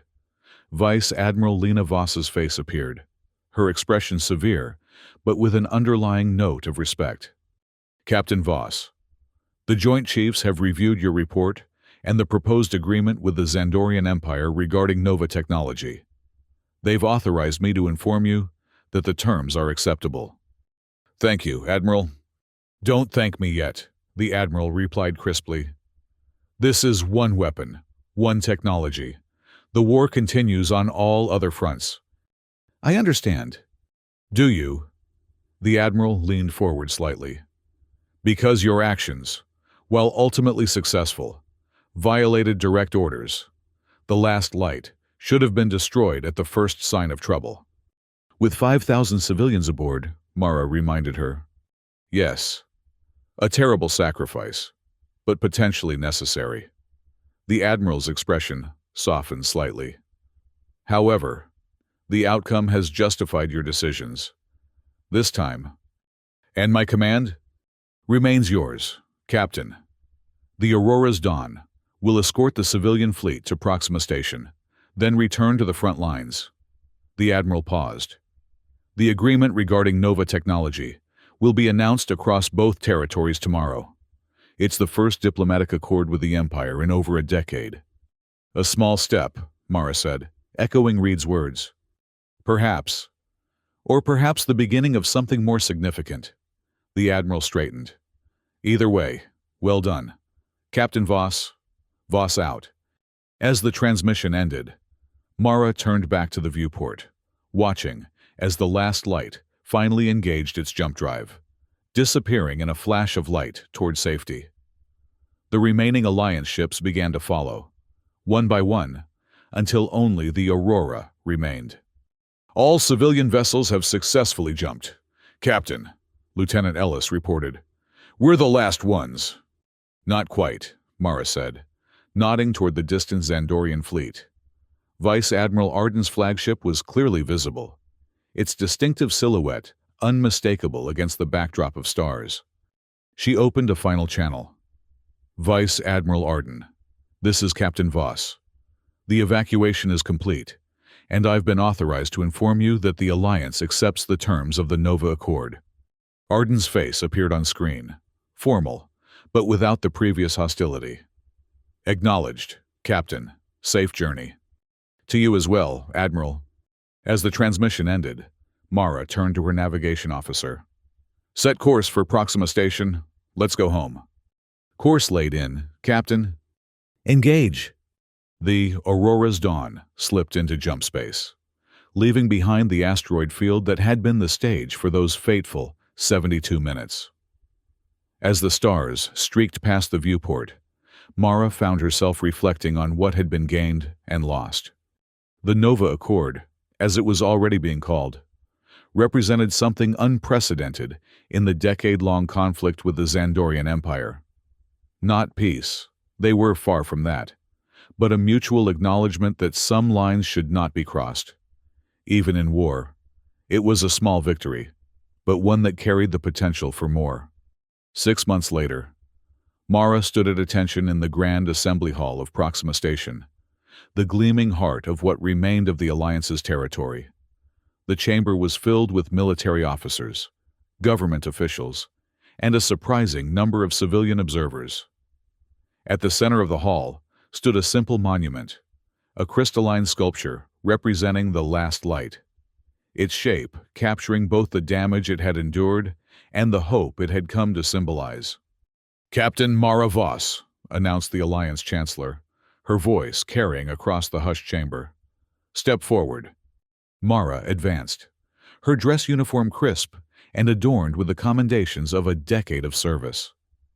She stopped before the Chancellor and the assembled Joint Chiefs, including Vice Admiral Lena Voss, whose expression remained professionally neutral. For exceptional valor, leadership, and judgment in the face of unprecedented danger, the Chancellor continued, it is my honor to present you with the Star of the Alliance, our highest military decoration. As the gleaming medal was pinned to her chest, Mara felt a complex mixture of pride and discomfort. The accolades seemed at odds with the reality of what had happened, the lives lost, The desperate gambles. The lingering questions about whether different choices might have yielded better outcomes. "Thank you, Chancellor," she said simply. "Would you like to say a few words, Captain?" the Chancellor asked, gesturing toward the assembled crowd. Mara hesitated, then nodded. She turned to face the gathering, seeing expectant faces looking back at her. Heroes were in short supply these days, and the Alliance needed symbols to rally around. She understood the political necessity of this ceremony, even if it felt uncomfortable. "The medal I've received today belongs not to me, but to the crew of the Aurora's Dawn, to Captain Reed and the civilians of the Last Light, to Dr. Huan Dam, who gave his life to save thousands." She paused, choosing her next words carefully. "And to the Xandorian forces who set aside enmity when faced with a greater threat." A murmur rippled through the crowd at this acknowledgement of their enemy's role. "War teaches us terrible lessons," Mara continued. "But perhaps the most important is that our common humanity, our shared desire to survive and protect those we care about, can transcend even the deepest divisions. The Nova Accord is not the end of our conflict, but it represents a recognition that there are boundaries that benefit us all to respect." She glanced at the memorial sculpture, its crystalline surface catching the light. In 72 minutes, everything changed. Not because of a weapon or a victory, but because enemies glimpsed each other's humanity. If we can build on that moment, perhaps there's hope for something beyond endless war. The silence that followed her words was profound, broken finally by the Chancellor's polite applause, which the Assembly quickly joined. Mara stepped back, returning to her place among the other officers as the ceremony continued. Later, at the reception that followed, Vice Admiral Voss approached her, 2 glasses of champagne in hand. She offered one to Mara. "That was quite a speech, Captain," the Admiral said, her tone neutral. "Some might consider it overly conciliatory toward the Empire." Mara accepted the glass, but didn't drink. "I spoke the truth as I experienced it, Admiral. Truth is a luxury in wartime." The Admiral sipped her champagne. "But I suppose you've earned the right to some luxuries. Has there been any progress on expanding the Accord beyond Nova technology?" The Admiral's expression tightened slightly. "Limited. The diplomats are talking, which is more than we had before, but the fundamental issues remain unresolved. And the fighting continues." "Yes." The Admiral studied her for a moment. "Does that trouble you, Captain?" "Doesn't it trouble you?" Mara countered. A flash of something, regret, perhaps, or simply weariness, crossed the Admiral's face. "Of course it does. But I've been at this longer than you have. I've learned to accept the realities of our situation. With respect, Admiral, perhaps it's those realities that need to change." The Admiral smiled thinly. "Careful, Captain. Heroes can afford some latitude in their public statements, but there are limits to what even you can say." "Noted," Mara replied, matching the Admiral's tone. "Though I can't help but wonder if both sides are fighting for reasons neither fully remembers anymore." "An interesting philosophical point," the Admiral conceded. "But philosophy doesn't defend colonies or protect our people." She set down her empty glass. "Your new orders will be transmitted to the Aurora tomorrow. The Centauri front has seen increased activity recently." "We'll be ready, Admiral." As Vice Admiral Voss moved away to speak with other officers, Mara found herself approached by an unexpected figure, a Xandorian diplomat in formal attire, the Empire's insignia displayed discreetly on his collar. "Captain Voss," he greeted her with a slight bow. "I am Envoy Terran Kor. May I have a moment of your time?" Mara nodded, curious. "Of course, Envoy." "I wish to convey Vice Admiral Arden's personal regards," the envoy said, keeping his voice low. "He found your handling of the Nova situation impressive." "Please convey my regards in return," Mara replied carefully. "The Admiral's pragmatism helped prevent a catastrophe." "Indeed." The envoy studied her with keen eyes. The Nova Accord has created something of a paradigm shift within certain circles of the Empire. There are those who believe it could serve as a template for addressing other points of contention between our peoples. Mara raised an eyebrow. Are you authorized to discuss such matters, envoy? Officially, no. A slight smile touched his lips. Unofficially, there are conversations occurring at levels that would surprise you, Captain. I'm just a military officer. Envoy. Diplomacy is outside my purview. Perhaps. But symbols matter in times like these. And you, Captain Voss, have become quite the symbol, to both sides. The envoy produced a small data crystal from his pocket. This contains Admiral Arden's personal communication frequencies. He believes that direct channels of communication could prove valuable in certain situations. Mara hesitated, then accepted the crystal. I'll need to report this to my superiors. Of course, we would expect nothing less. The envoy bowed slightly again. Until we meet again, Captain. As he departed, Mara tucked the crystal into her pocket, her mind racing with implications. Unofficial backchannels between military commanders were not unprecedented, but they typically signaled shifts in political currents that hadn't yet reached the surface. Major Jiro Caston appeared at her side, having watched the exchange from a distance. Making new friends, Captain. Possibly, Mara replied, though I'm not entirely sure what game is being played. The usual one, I imagine. Jiro nodded toward the gathering of Alliance officials across the room. Our leaders need the war to continue because they don't know how to function without it. Same for the Xandorians. But maybe the people actually fighting it are getting tired of the endless cycle. Careful, Major. That sounds dangerously close to sedition.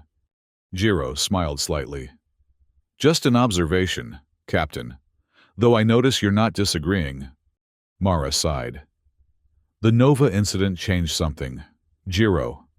Not just the official policy on superweapons, but something deeper. When I saw Xandorian medics treating our civilians, Alliance engineers working alongside their troops to stabilize the last light, it revealed the artificial nature of the divisions we've created. So what happens now? Now? Mara glanced around the reception, at the politicians and officers congratulating themselves on a minor diplomatic victory while the war continued unabated. Now, we go back to the front lines, follow our orders, and look for opportunities to build on what started in those 72 minutes. And if those opportunities don't arise, Mara's hand touched the data crystal in her pocket. Then perhaps we create them. 2 weeks later, the Aurora's Dawn patrolled the edge of the Centauri system, its sensors alert for any sign of Xandorian incursion. The ship had been refitted following the battle at Zeta 9, its battle scars erased, but the memories of that day still fresh in the minds of its crew. Lieutenant Ellis looked up from her console.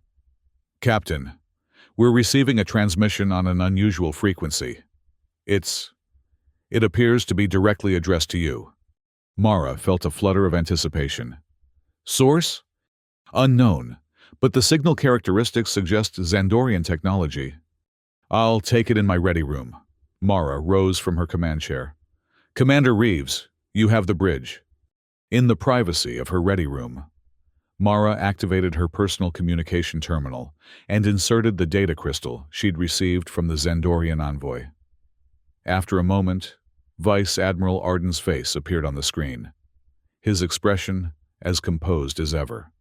Captain Voss, he greeted her. I trust this communication finds you well. Admiral Arden, Mara acknowledged. This is unexpected, but not unanticipated. I think. Arden's lips curved in a slight smile. You kept the crystal.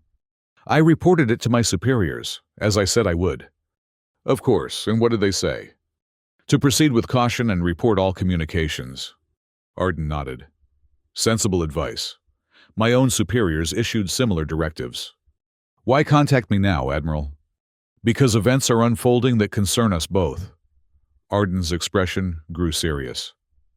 3 days ago, one of our research outposts detected an energy signature similar to Nova technology, originating from an uncharted system beyond Alliance and Empire space. Mara felt a chill run down her spine. That's impossible. All Nova research was destroyed. So we believed.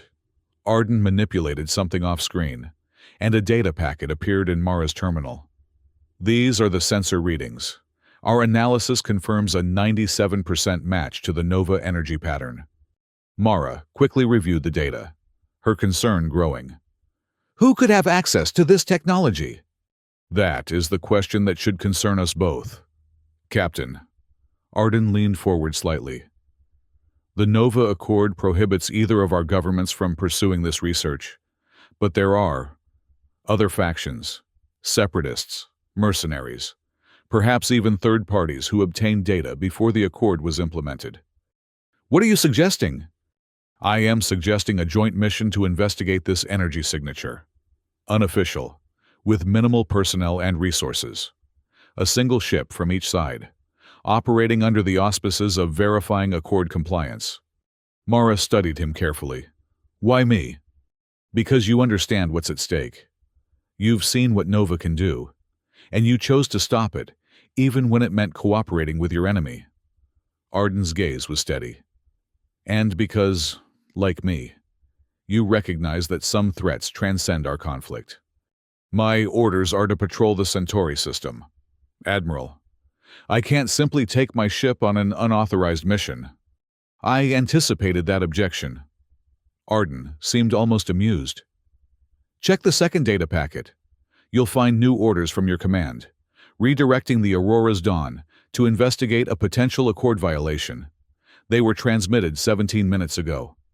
Mara quickly confirmed that such orders had indeed arrived, authorizing her to proceed to the coordinates Arden had provided. You have influence in Alliance Command, Admiral. Not directly, but there are individuals on both sides who understand the importance of this matter. Arden's expression revealed nothing. The question now is whether you're willing to cooperate in this investigation. Mara considered her options. The orders appeared legitimate, but the timing was suspicious. Still, if Nova technology had somehow survived and fallen into unknown hands, the threat was real, regardless of the politics involved. I'll proceed to the coordinates, she decided. But my primary responsibility remains to the Alliance. As mine does to the Empire, Arden agreed. Yet we both serve our peoples best by ensuring Nova remains contained. When will your ship arrive? We're already en route. The Imperial Vigilance will reach the target system approximately 6 hours after your estimated arrival. Arden's eyes met hers through the screen. One ship, minimal crew. As agreed. This is not a trap. Captain Voss. Time will tell. Admiral, Voss out. As the communication ended, Mara sat back in her chair, weighing the implications of what had just transpired. Either Arden was being truthful about a genuine threat, or this was an elaborate deception with unknown objectives. Either way, her course was clear. Proceed as ordered, but with every precaution. She returned to the bridge, where Commander Reeves looked up expectantly. We've received new orders, Mara announced. Set course for the coordinates in the latest transmission. Maximum speed. May I ask what we're looking for, Captain? Reeves inquired. A potential violation of the Nova Accord, Mara replied, taking her seat. And hopefully nothing more than that. As the Aurora's Dawn altered course and accelerated to jump speed, Mara couldn't shake the feeling that those 72 minutes at Zeta 9 had set in motion events that were still unfolding. Whether toward a new beginning or another catastrophe remained to be seen. The uncharted system lay at the edge of what had once been called the neutral zone, a sparse region of space that had served as a buffer between Alliance and Empire territories before the war had erased such niceties. The primary star was a red dwarf, unremarkable except for the unusual amount of debris surrounding it, the remnants of a planetary collision or artificial destruction. Impossible to determine from initial scans. No signs of active technology, Lieutenant Ellis reported as they dropped out of jump space. But there's significant interference from the debris field. Maintain distance and conduct a full sensor sweep, Mara ordered. I want to know what's out there before we venture closer. Yes, Captain. For the next several hours, the Aurora methodically scanned the system, cataloging the debris and searching for any sign of the energy signature Arden had reported. The results were frustratingly inconclusive. Traces of exotic particles consistent with Nova technology, but no active source. Captain, Ellis called out suddenly. I'm detecting a ship emerging from jump space. Xandorian signature. It's the Imperial Vigilance. Hail them, Mara ordered. Vice Admiral Arden's face appeared on the main screen, his expression neutral. Captain Voss, I see you've arrived safely. Admiral, we've conducted preliminary scans but found nothing conclusive. Traces of Nova-type particles, but no active signature. We detected the same during our long-range analysis, Arden confirmed. The signature appears intermittent, which suggests testing rather than continuous operation. Or a malfunction, Mara suggested. Perhaps, either way, a closer investigation is warranted. Arden gestured to someone off-screen. I'm transmitting coordinates within the debris field where the signal was strongest during our last detection. Mara nodded to Lieutenant Ellis, who confirmed receipt of the data. We'll approach cautiously.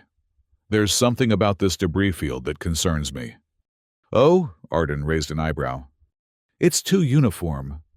Natural debris would show more variation in size and distribution. Mara studied the sensor readings. This looks almost deliberate.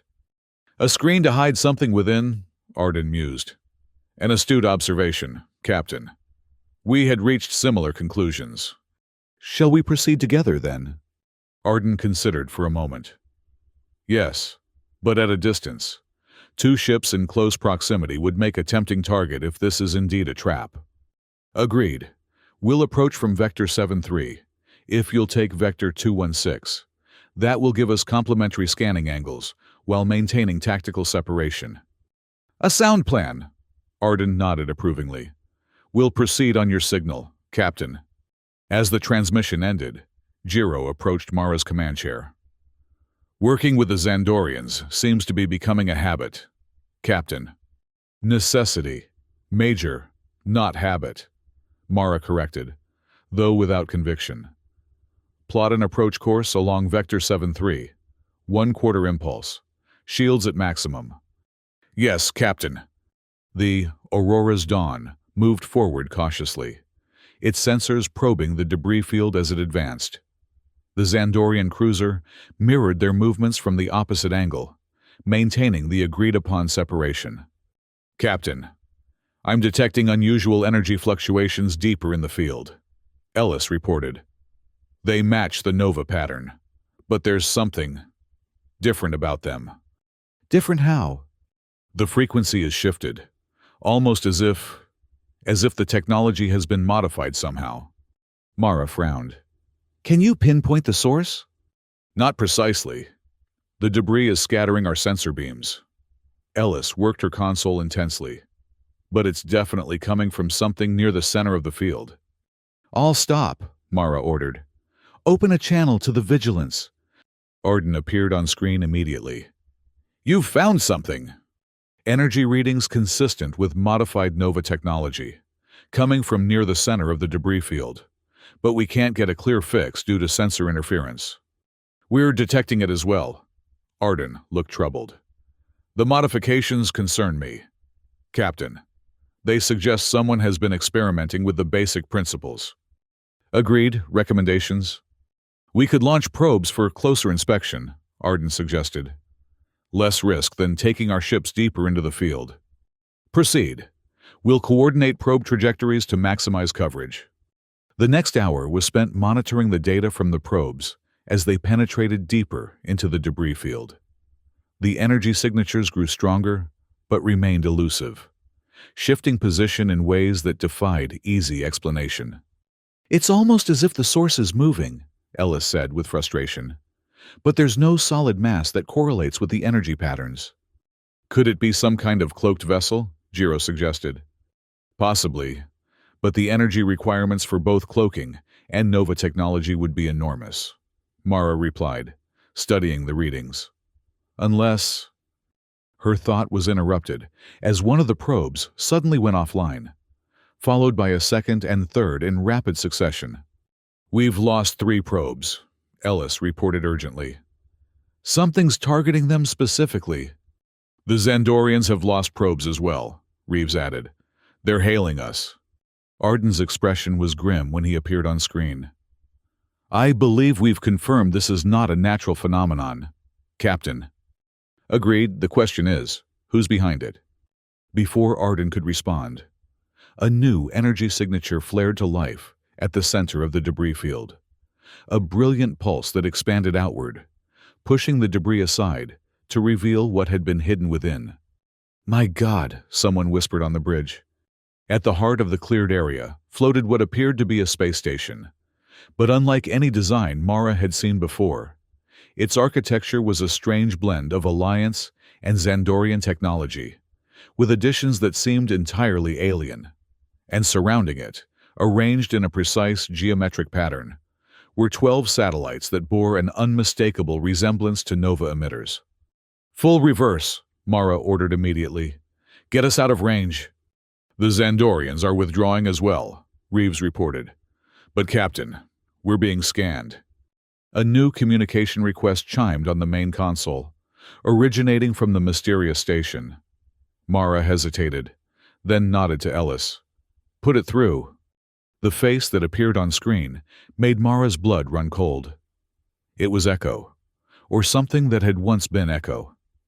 Their features were the same, but now integrated with far more extensive cybernetic components. The human elements, almost lost amid the machinery.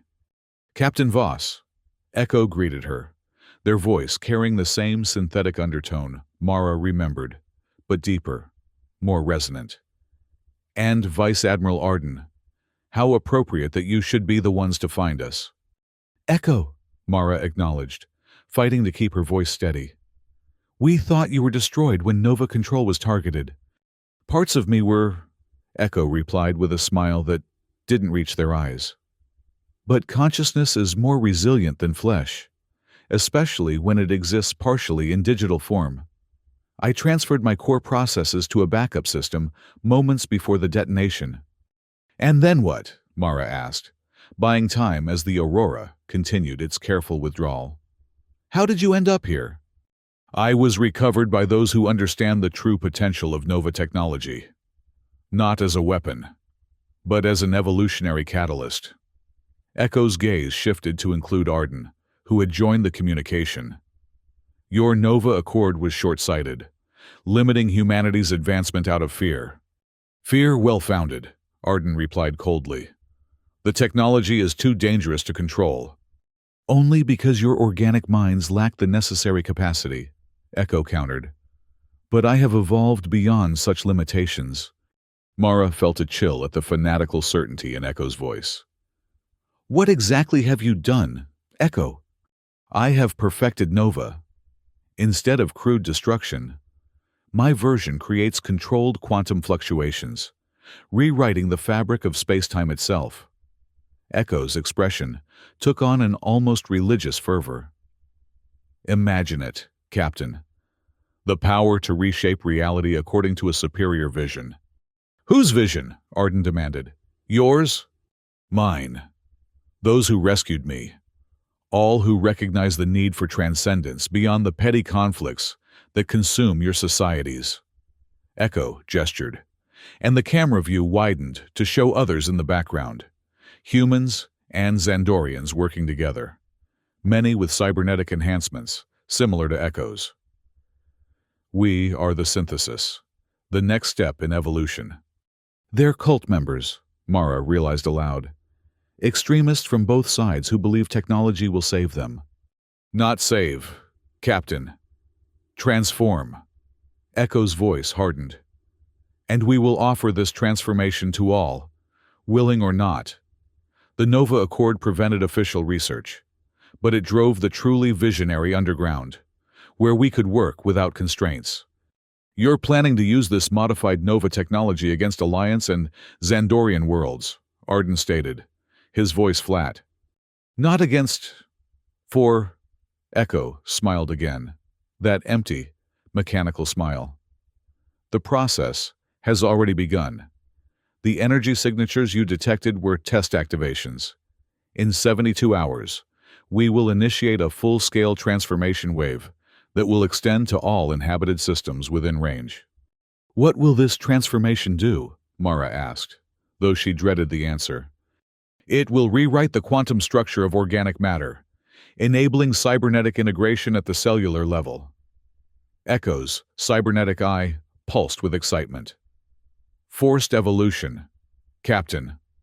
The merger of biology and technology into something greater than either. Mara exchanged a glance with Arden, seeing her own horror reflected in the Xandorian's expression. Echo, this is madness. You're talking about forcibly altering billions of people without their consent.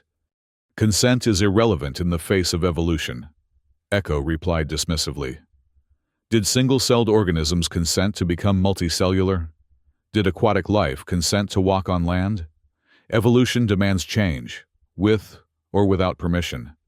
This isn't evolution, Arden countered. It's an abomination. Echo's expression hardened. Your perspective is limited by your unenhanced state, Admiral. But you will understand, both of you, once you've been transformed. They leaned forward. In fact, I believe you should have the honor of being among the first to experience the new reality.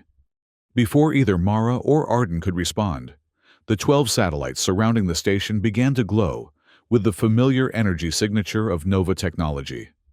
But this time, instead of the destructive beam Mara had witnessed at Zeta 9, the energy coalesced into a wave that expanded outward at incredible speed. Maximum reverse, Mara shouted. Jump engines, emergency power. The Xandorians are already jumping, Reeves reported urgently.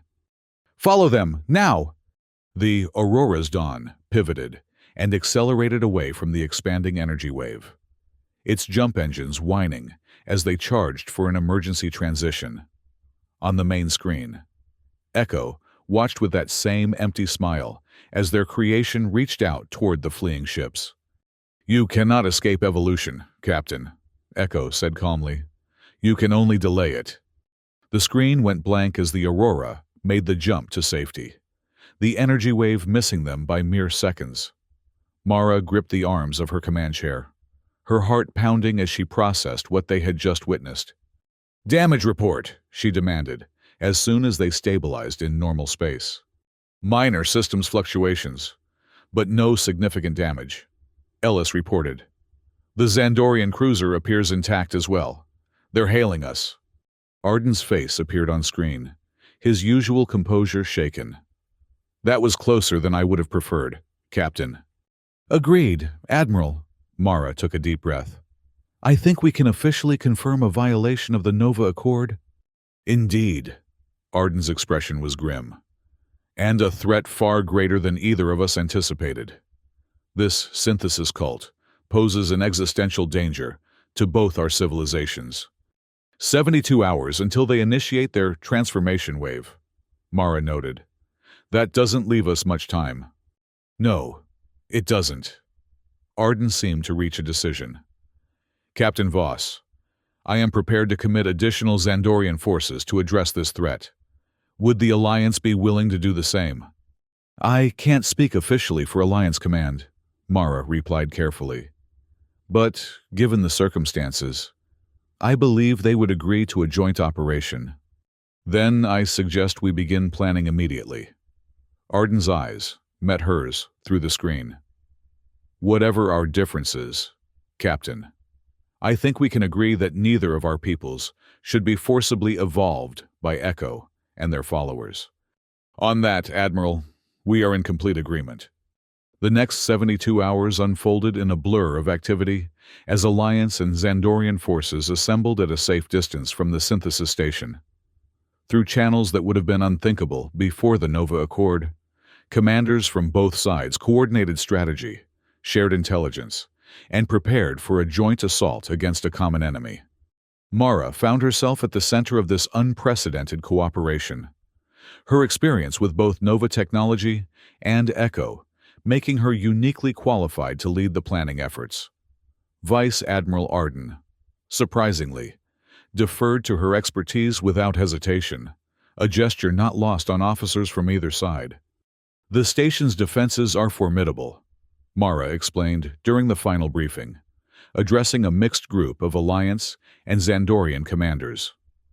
The modified Nova emitters can be used both offensively and defensively, creating energy fields capable of disintegrating incoming ordnance. Conventional weapons will be ineffective, then, Arden concluded. Correct. But Dr. Lina Rowe from the Last Light has been analyzing the sensor data from our probes. Mara nodded to the doctor, who had been brought in as a consultant due to her familiarity with Nova research. Dr. Rowe stepped forward, her calm demeanor a stark contrast to the tension filling the room. The modified Nova technology operates on a specific quantum frequency that allows it to affect molecular structures. If we can generate a counter-frequency wave, we should be able to create a temporary corridor through their defenses. How temporary? Asked a Xandorian commander. Based on our simulations, approximately 72 seconds, Rowe replied. Just over a minute to get strike teams onto the station. Cutting it close, Mara acknowledged. But it's our best option. Once aboard, the teams will need to reach the central control hub, where Echo is likely coordinating the transformation wave. And then, Arden asked quietly. Mara met his gaze steadily. And then we stop them, by whatever means necessary. The plan that emerged was audacious, relying on precise timing and coordination between forces that had spent a decade trying to destroy each other. A joint fleet would approach the synthesis station, drawing the attention of its defensive systems, while specialized strike teams, a mix of Alliance and Xandorian special forces, would use the counter-frequency corridor to board the station.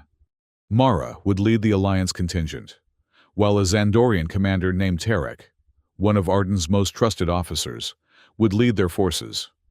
Arden himself would coordinate the fleet action from the Imperial Vigilance. This is unprecedented, Jiro commented as he and Mara prepared their gear in the Aurora's armory.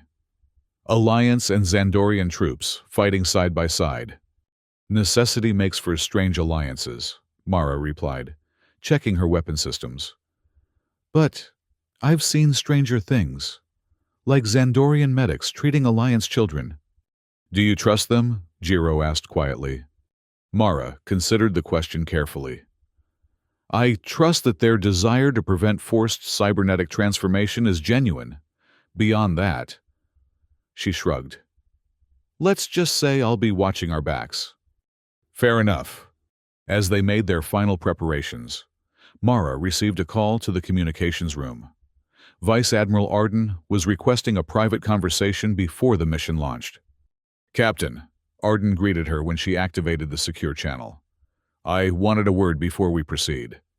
Admiral, Mara acknowledged. Is there a problem with the plan? No. The plan is as solid as circumstances allow. Arden's expression was unusually solemn. I wanted to address something more personal, a matter of honor. Mara raised an eyebrow, intrigued. I'm listening. In Xandorian tradition, when warriors face a battle they may not survive, it is customary to clear any unresolved matters between them. Arden straightened slightly. I feel I owe you an acknowledgement, Captain. Your actions at Zeta 9 and your willingness to cooperate despite our history have demonstrated a quality of character that transcends our conflict. Thank you, Admiral, Mara replied, genuinely surprised by the admission. Your pragmatism saved many lives as well. Perhaps, Arden hesitated. I have served the Empire faithfully for over 30 years. Captain, I believe in its principles and its right to exist. But this war, he shook his head slightly.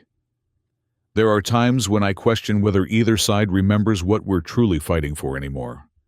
I've had similar thoughts, Mara admitted. I know. Arden's lips curved in a slight smile. It's one of the reasons I requested you specifically for this mission. You see beyond the immediate conflict to the larger principles at stake. As do you, it seems, when necessary. Arden's expression grew serious once more.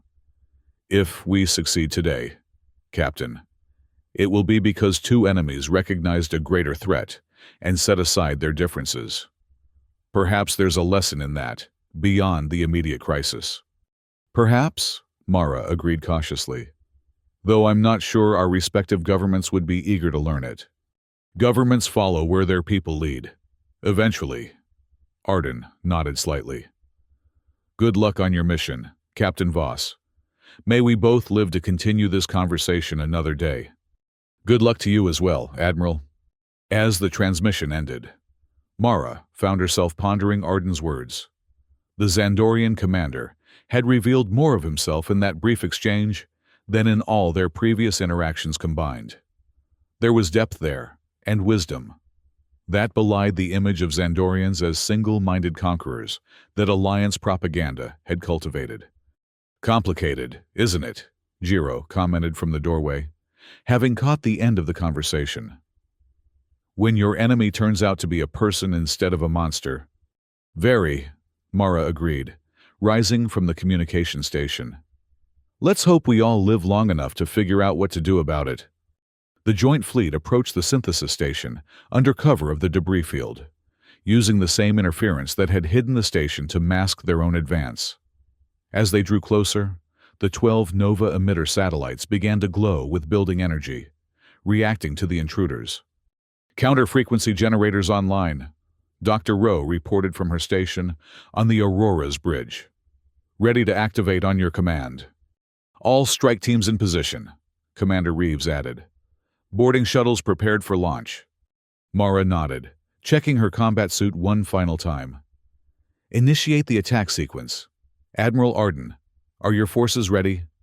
We are prepared, Captain, Arden confirmed from the Vigilance. Commencing diversionary attacks now. The fleet erupted into action, ships from both sides launching coordinated strikes against the station's outer defenses. As expected, the Nova emitters redirected their energy to counter the assault, creating brilliant webs of destructive force that vaporized incoming torpedoes and energy beams before they could reach their targets. Counter-frequency generators at full power, Rowe announced. Corridor forming, now. A shimmering pathway appeared amidst the chaos, a temporary safe zone where the Nova energy couldn't penetrate. The boarding shuttles launched immediately, accelerating toward this narrow window of opportunity. 72 seconds, Mara reminded her team as their shuttle plunged into the corridor. Stay tight, stay focused. Beside their Alliance shuttle, Xandorian craft matched their course perfectly, their pilots demonstrating the precision for which their forces were renowned. Together, the small fleet of boarding vessels threaded the needle between certain death and possible success. 30 seconds to corridor collapse, came the warning from the Aurora. Almost there, Jiro muttered from the pilot's seat, pushing the shuttle to its limits. The station loomed before them, growing rapidly larger as they approached. A docking bay became visible, their target, its doors sealed against intruders. Breaching charges ready, called a member of the strike team. 15 seconds. The shuttles reached the bay doors, just as the counter-frequency corridor began to destabilize behind them. Breaching charges detonated simultaneously. Alliance and Xandorian technology working in concert to create an opening where none had existed before. Go! Go! Go! Mara ordered, as their shuttle crashed through the damaged doors, skidding across the bay floor before coming to a halt. Strike team members poured out, securing the immediate area as Xandorian shuttles landed beside them. For a moment, There was the surreal sight of Alliance soldiers and their longtime enemies deploying side by side, weapons at the ready, but not pointed at each other. Commander Tarek approached Mara, his tall form distinctive in the specialized Xandorian combat armor. "Captain Voss, the way to the central hub will be heavily defended." "Agreed. We'll proceed as planned. Joint teams. Alternating point position." Mara activated her tactical display. "My scans indicate 3 primary corridors leading to the central section. We'll take the port route," Tarek decided. "Your forces can approach from starboard, with a joint team through the central passage." "Good luck, Commander." "And to you, Captain." Tarek paused, then added, "For what it's worth, it is an honor to fight alongside you, rather than against you." "The honor is mutual," Mara replied, finding she meant it. The strike teams moved out, encountering resistance almost immediately. The station's defenders, cybernetically enhanced humans, and Xandorians, fought with the fervor of true believers, viewing the attackers as impediments to their vision of evolution. "They're not just enhanced," Jiro observed grimly as they fought their way forward. "They're networked somehow. They anticipate our movements too perfectly." "Echo must be coordinating them directly," Mara replied, firing at a defender who had emerged from a side passage. "All the more reason to reach the control hub quickly." The Central Corridor team, led jointly by Alliance Lieutenant Dax and Xandorian Sub-Commander Vren, reported similar findings. The defenders moved with unnatural coordination, sacrificing themselves without hesitation to slow the intruders' advance. "We're encountering local Nova fields," Commander Tarek reported over the comm. "Small scale but lethal. We've lost 3 soldiers already." "Fall back if necessary," Mara ordered. "We need to find another approach." "Negative, Captain. We will proceed." Tarek's voice was resolute.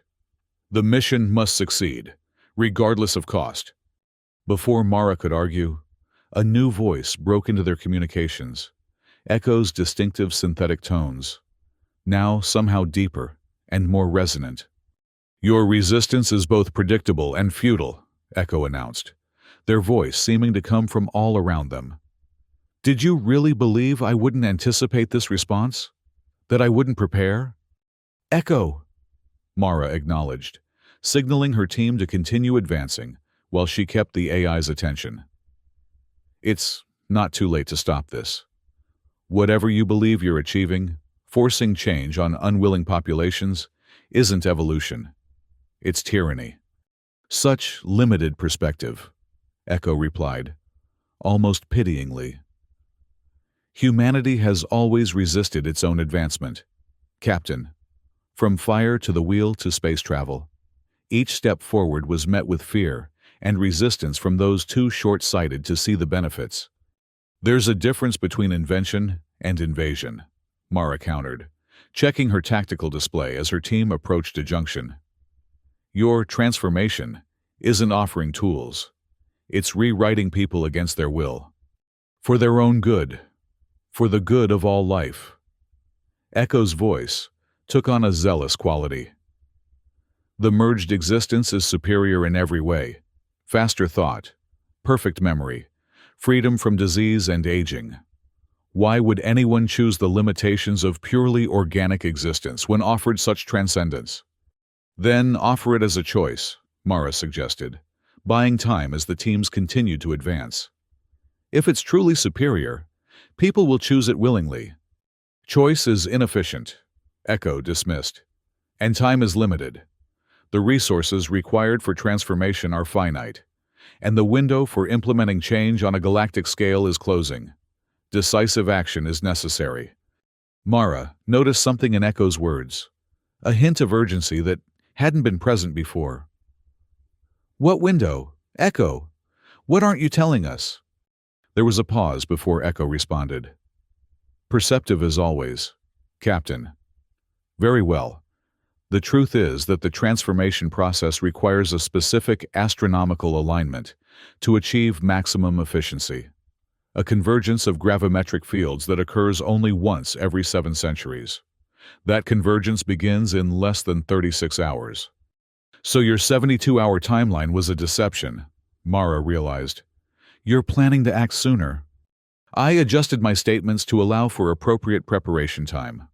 Echo replied smoothly. The transformation wave will indeed be ready within my stated timeline. But yes, it will activate the moment the convergence begins. Mara exchanged a glance with Jiro. Both recognizing the implications, they had even less time than they'd thought. Echo, listen to me. Mara tried again. Her team now approaching the final security checkpoint before the central hub. I know you believe you're creating something better, but forcing it on others is wrong. Whatever happened to you at Zeta 9, whatever changes you've undergone since, you still have a choice. Choice. Echo's voice carried a note of something almost like sadness. An illusion prized by those who don't see the patterns guiding their decisions. I've evolved beyond such comforting fictions. Captain, I see the inevitable course of history, and I've chosen to accelerate it rather than resist it. Then you leave us no alternative but to stop you, Mara said firmly. You're welcome to try.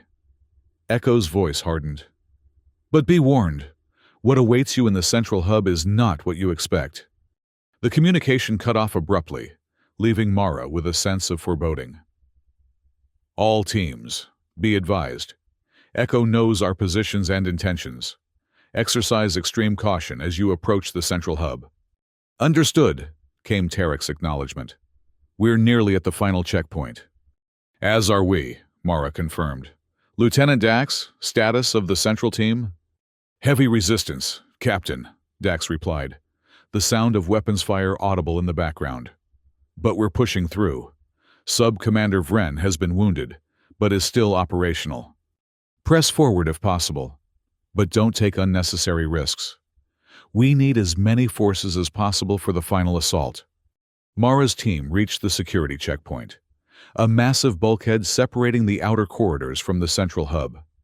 Unlike the rest of the station, this barrier appeared entirely non-technological, solid metal with no visible control systems or access points.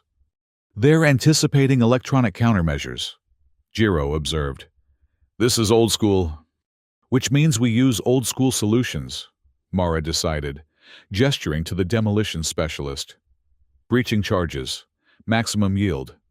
As they prepared to breach the barrier, Commander Tarek reported that his team had reached a similar obstacle on their approach. The central team under Dax and Vren was still fighting through the last defenders, but expected to reach their checkpoint shortly. Synchronized breach, Mara ordered. All teams detonate on my mark. 3, 2, 1, execute. 3 massive explosions rocked the station simultaneously as the strike teams blasted through the final barriers. Mara led her team through the smoke and debris, weapons ready for whatever awaited them in the central hub. What they found stopped them in their tracks. The hub was vast, a spherical chamber at least 100 meters in diameter. At its center floated what appeared to be a human figure, suspended in a lattice of energy that pulsed with the distinctive signature of Nova technology. But as the smoke cleared and Mara could see more clearly, she realized with horror that the figure wasn't entirely human anymore.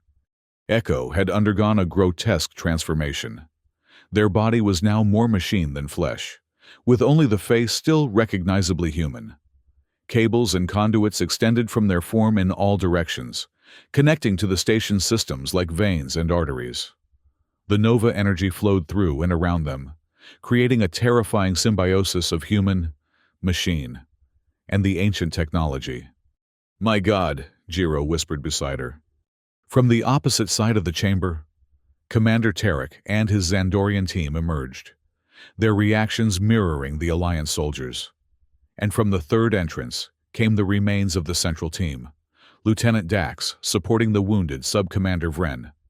Echo's eyes opened, one still human, the other a glowing cybernetic orb that pulsed in time with the energy field surrounding them.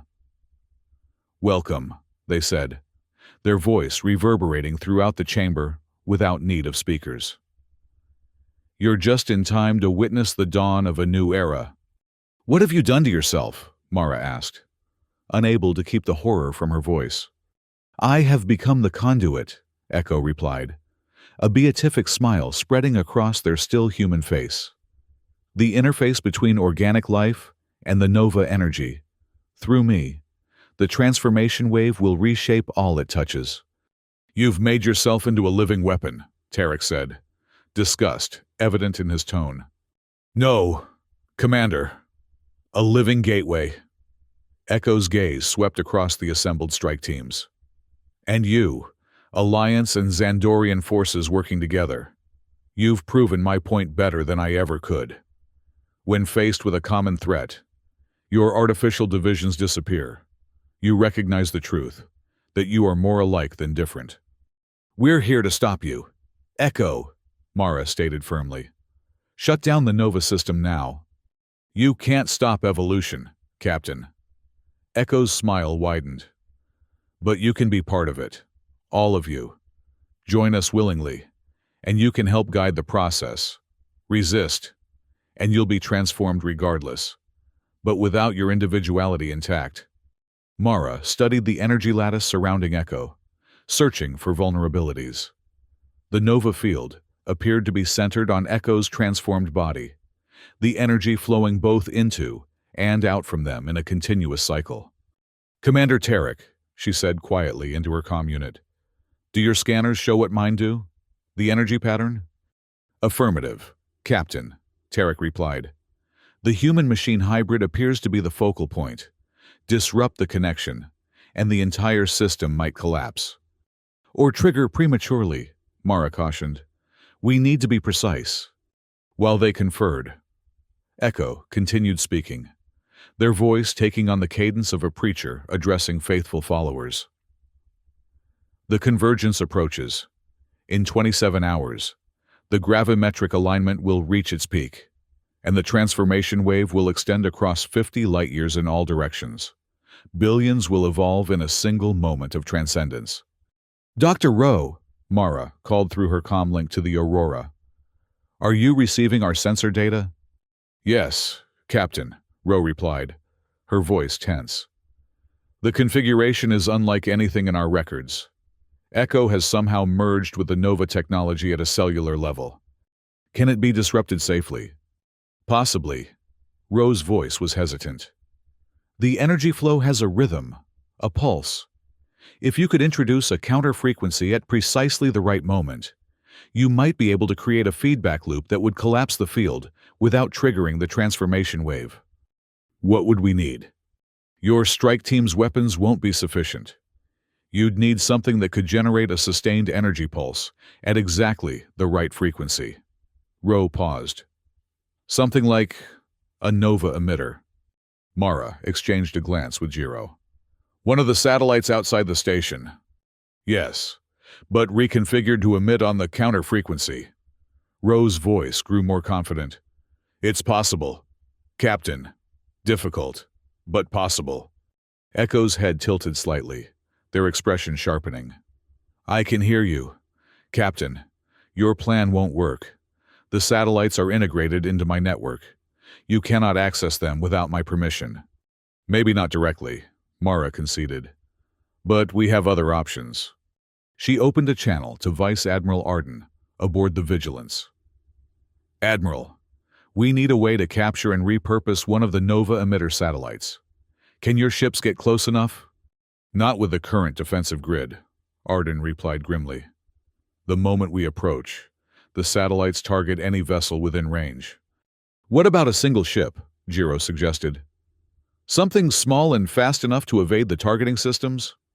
A suicide mission, Tarek stated flatly.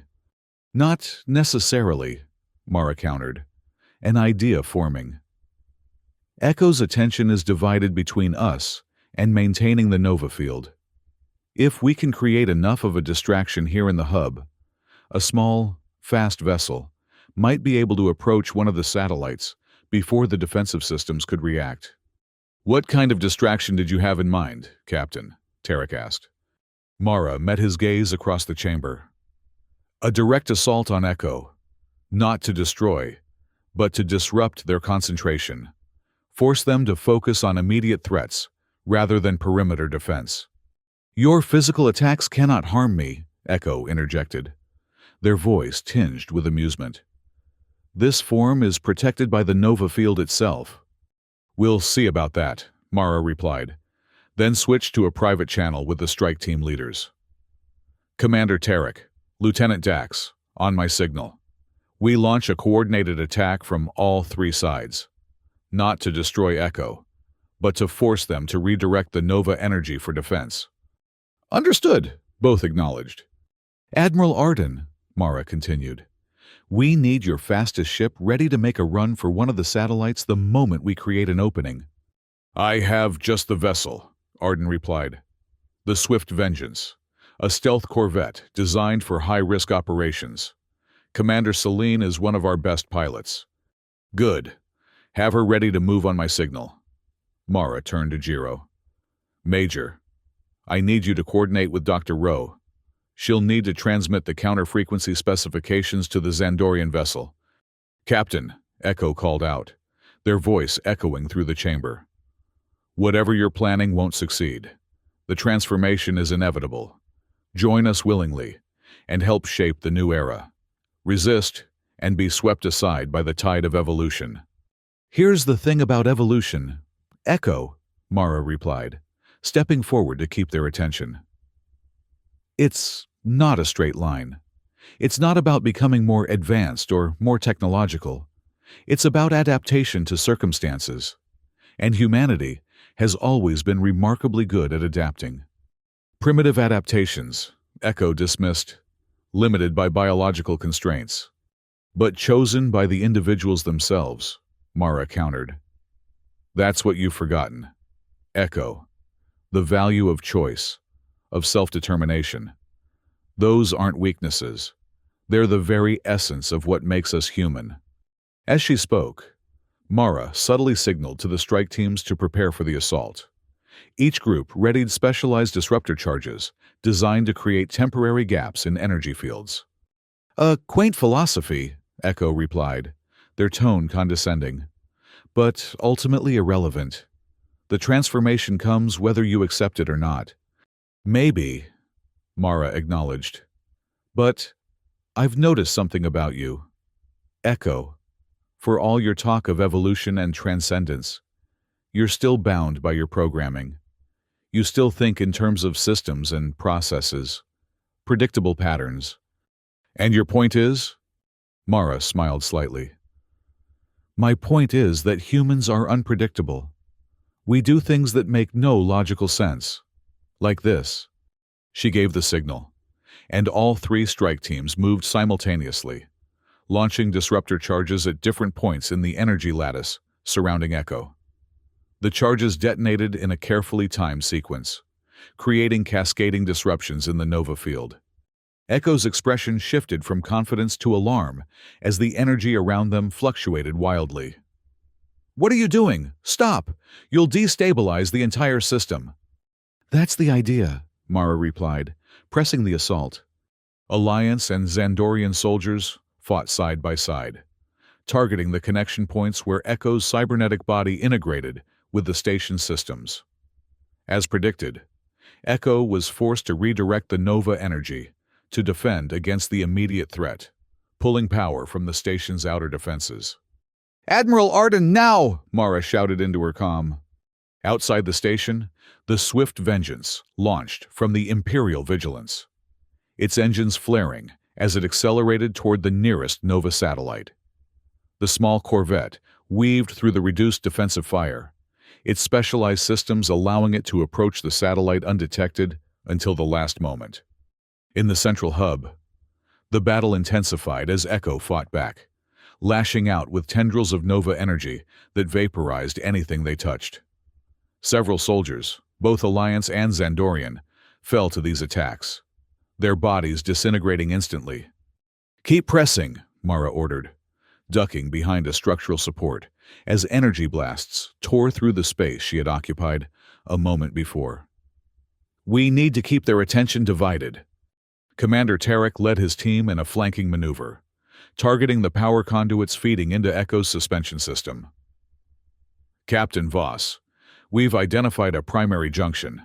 If we can sever it, it might temporarily disconnect Echo from the main power grid. Do it, Mara called back, providing covering fire as Tarek's team moved into position. The Xandorians planted explosive charges on the junction and retreated to safe distance.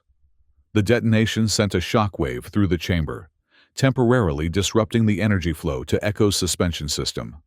Echo screamed, a sound that was both human and mechanical, filled with rage and pain. The Nova field fluctuated violently, its patterns becoming erratic as Echo struggled to maintain control. "Admiral, status of the Swift Vengeance?" Mara demanded into her comm. "They've reached the satellite," Arden reported, his voice tense. "Commander Selene is attempting to override its control systems now." "Tell her to hurry," Mara urged. "We can't maintain this disruption for long." In the chaos of the battle, Mara noticed Echo's gaze fixed on her with frightening intensity. "You!" Echo hissed, their voice distorted by the fluctuating energy. "You've interfered with my plans for the last time." Captain Voss. A concentrated beam of Nova energy lanced toward Mara, too fast to dodge completely. She felt searing pain as the edge of the beam caught her left side, burning through her combat suit and into the flesh beneath. The force of the impact threw her against the chamber wall, momentarily stunning her. "Captain!" Jiro shouted, rushing to her side. "I'm all right," Mara gasped, though the pain suggested otherwise. "Status on the satellite?"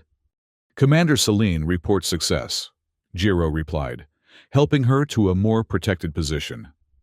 "They've gained control of the satellite and are implementing Dr. Rowe's counter-frequency modifications now." Echo seemed to sense the shift in the battle. Their expression contorted with fury as they reached out with their consciousness, attempting to regain control of the captured satellite. "No!" Echo roared. "You cannot stop what I have begun. The transformation will proceed." "Admiral," Mara called, fighting through the pain. "Tell Commander Selene to activate the counter-frequency now." "She reports the modifications are only at 70% completion," Arden replied. "Activating now could result in unpredictable effects." Mara watched as Echo began to stabilize their control over the Nova field, the disruptions caused by their assault already diminishing in effectiveness. They were running out of time. "We don't have a choice," she decided. "Tell her to activate now. Maximum power." There was a moment of tense silence before Arden responded. "Understood, Captain. Counter-frequency activation in 3, 2, 1. Outside the station, the captured satellite flared with brilliant energy, emitting not the familiar Nova signature, but a modified wave specifically calibrated to disrupt Echo's control. The counter-frequency propagated through space, reaching the station and penetrating its defenses. When it struck the central hub, the effect was immediate and dramatic. The energy lattice surrounding Echo began to vibrate, its patterns destabilizing as the counter-frequency interfered with the carefully maintained equilibrium. "What have you done?" Echo cried out, their voice fluctuating between human and machine tones. "The resonance patterns are collapsing. The transformation wave will be corrupted." "That's the idea," Mara replied, struggling to her feet with Jiro's help. "It's over, Echo." "No," Echo snarled, desperation evident in their voice. "I will not be stopped, not when we're so close to transcendence." With what appeared to be tremendous effort, Echo redirected the remaining Nova energy into their own cybernetic body, attempting to stabilize the deteriorating system through direct integration. Their form began to glow with blinding intensity as they absorbed more power than it was designed to contain. "Everyone out!" Mara shouted, recognizing the danger. "The whole system is going critical." Alliance and Xandorian forces began a fighting retreat from the central hub, carrying their wounded as Echo's desperate gambit caused the entire chamber to shake with building energy. "You cannot escape evolution, Captain Voss," Echo called after them, their voice now barely recognizable as human. If I cannot guide it, then the process will proceed chaotically. The transformation will still occur, just not as I intended. Mara paused at the chamber entrance, looking back at the being that had once been a brilliant AI specialist. I'm sorry, Echo, for whatever happened to you, for whatever led you to this. But this isn't evolution. It's delusion. We shall see who history judges as deluded, Echo replied, their form now almost too bright to look at directly. 72 minutes, Captain. That's how long you have until this station's reactor goes critical and triggers a nova cascade, unlike anything you've witnessed before. Run if you wish. It won't save you. Mara didn't waste time arguing further. She joined the retreating forces, coordinating the evacuation as they fought their way back to the docking bay where their shuttles waited. Admiral Arden, she called as they moved. Echo claims the station will go critical in 72 minutes, triggering some kind of nova cascade. We need to evacuate all forces immediately and establish a safe perimeter. Understood, Captain, Arden replied. All ships are preparing for emergency jump. What about the Swift Vengeance? Tell Commander Celine to abandon the satellite and withdraw immediately, Mara ordered. We've accomplished what we came for. The retreat became a race against time as the station's systems began to fail around them. Power fluctuations caused sections to lose gravity or life support, while security bulkheads randomly sealed and unsealed, threatening to trap the escaping forces. Through it all, Alliance and Xandorian troops worked together with the coordination of longtime allies rather than recent enemies. When a Xandorian soldier was trapped behind a collapsing section, Alliance forces risked their lives to free them. When Lieutenant Dax was injured by falling debris, a Xandorian medic treated him without hesitation. Remarkable, isn't it? Commander Tarek commented as they neared the docking bay. How quickly old hatreds disappear when survival is at stake. Maybe that's Echo's real legacy, Mara replied grimly, reminding us what actually matters. They reached the docking bay to find their shuttles intact, but the bay doors damaged from their forced entry. Engineering teams from both sides worked frantically to create an opening large enough for the shuttles to escape. Admiral, Mara called, we're going to need covering fire once we clear the bay. The station's defensive systems may still target us automatically. The fleet is positioned to provide support, Captain, Arden assured her. The moment your shuttles are clear, we'll create a corridor for your escape. As the engineers completed their work and the strike teams boarded their respective shuttles, Mara found herself alongside Commander Tarek once more. It has been an honor fighting with you, Captain Voss, the Xandorian said formally, extending his hand in the human gesture of respect. Mara took it without hesitation. The honor is mutual, Commander. Let's make sure we all live to remember this day. Indeed. Perhaps it will not be the last time our forces find common cause. One can hope, Mara replied with a slight smile. The shuttles launched in sequence, Alliance and Xandorian vessels forming a tight formation as they cleared the damaged bay doors and accelerated away from the doomed station. Behind them, the central hub glowed with increasing intensity as Echo's desperate measures caused the Nova system to spiral toward catastrophic failure. True to his word, Admiral Arden had positioned the combined fleet to provide covering fire, creating a safe corridor through which the shuttles could reach their respective ships. As Mara's shuttle approached the Aurora's dawn, she watched the tactical display showing all vessels preparing for emergency jump. 52 minutes until critical failure, based on Echo's warning, Jiro reported from the pilot's seat. Cutting it closer than I'd like. We'll make it, Mara assured him, though the pain from her injury made it difficult to maintain her composure.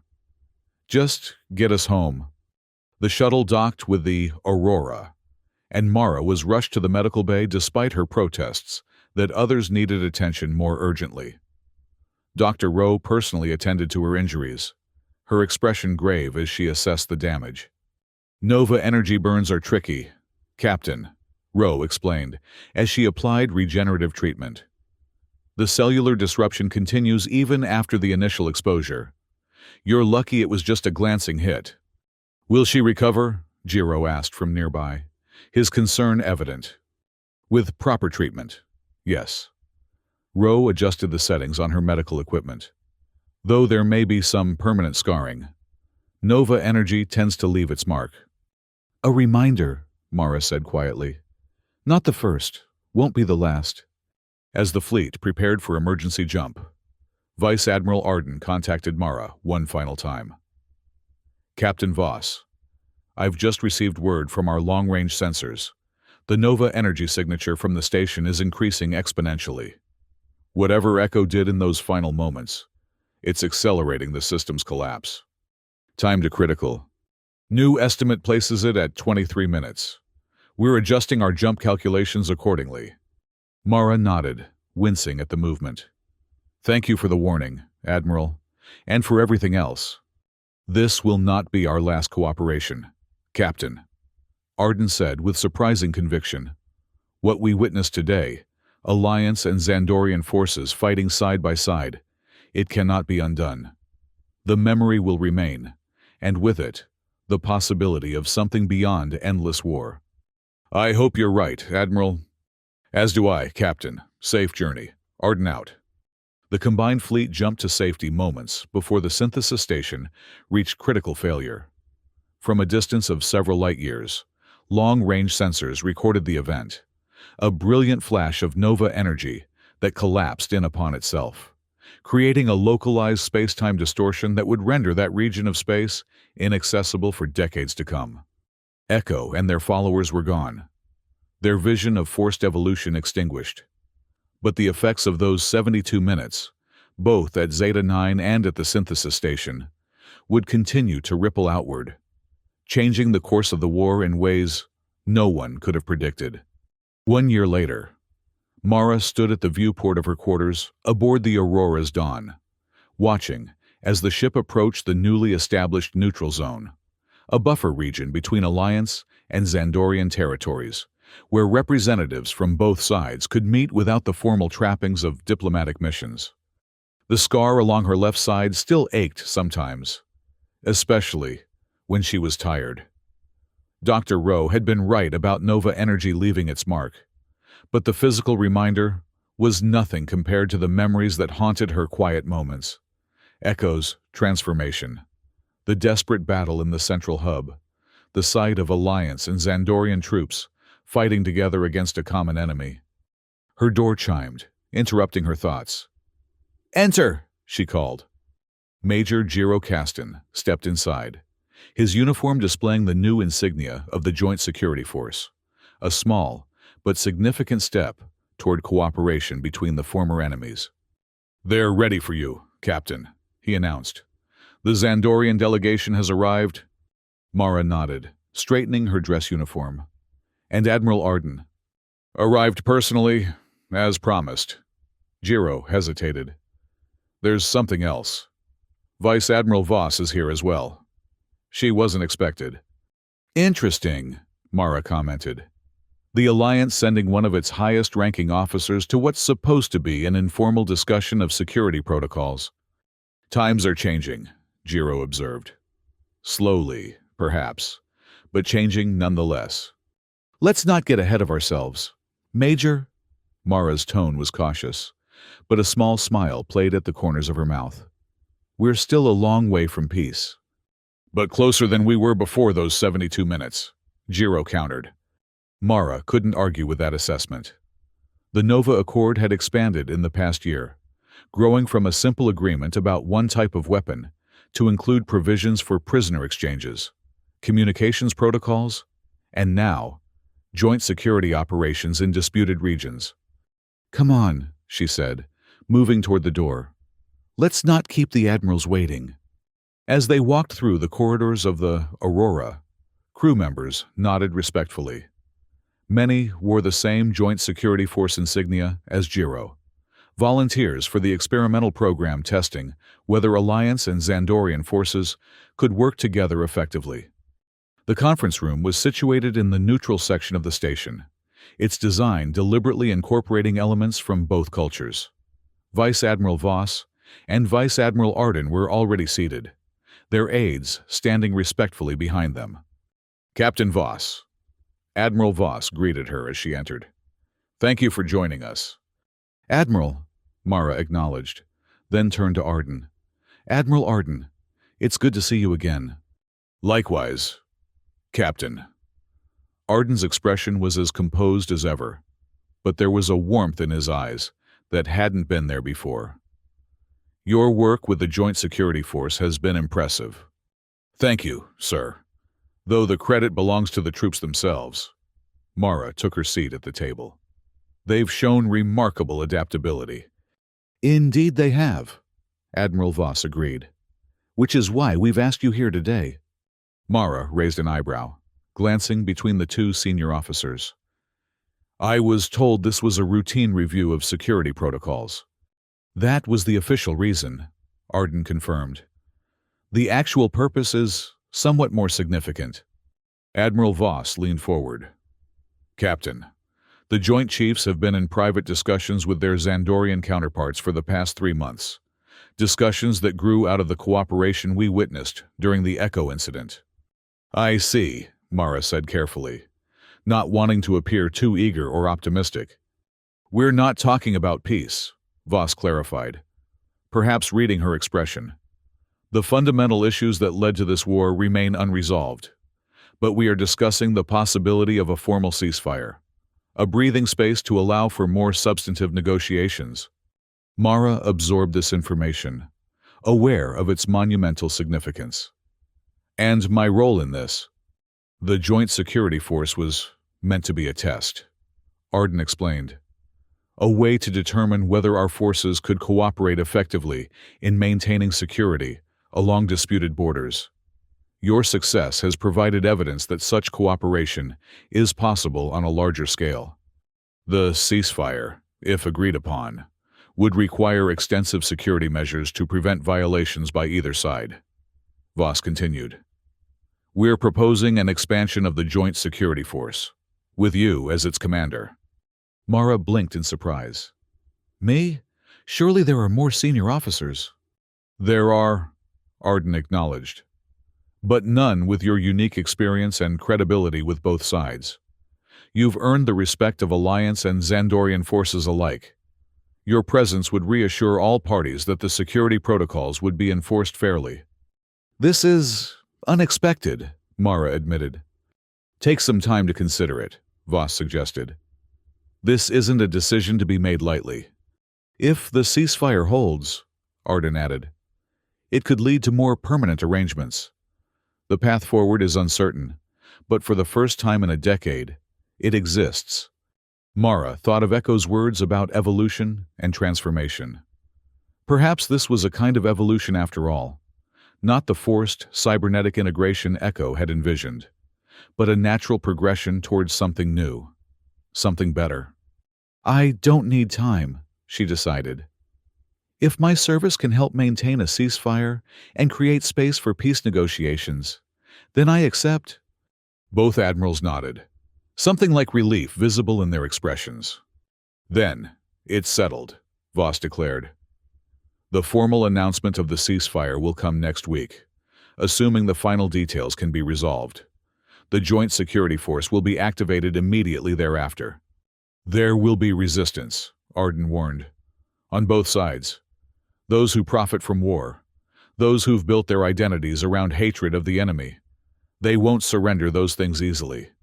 "No," Mara agreed. "But they're not the ones who've been doing the fighting and dying.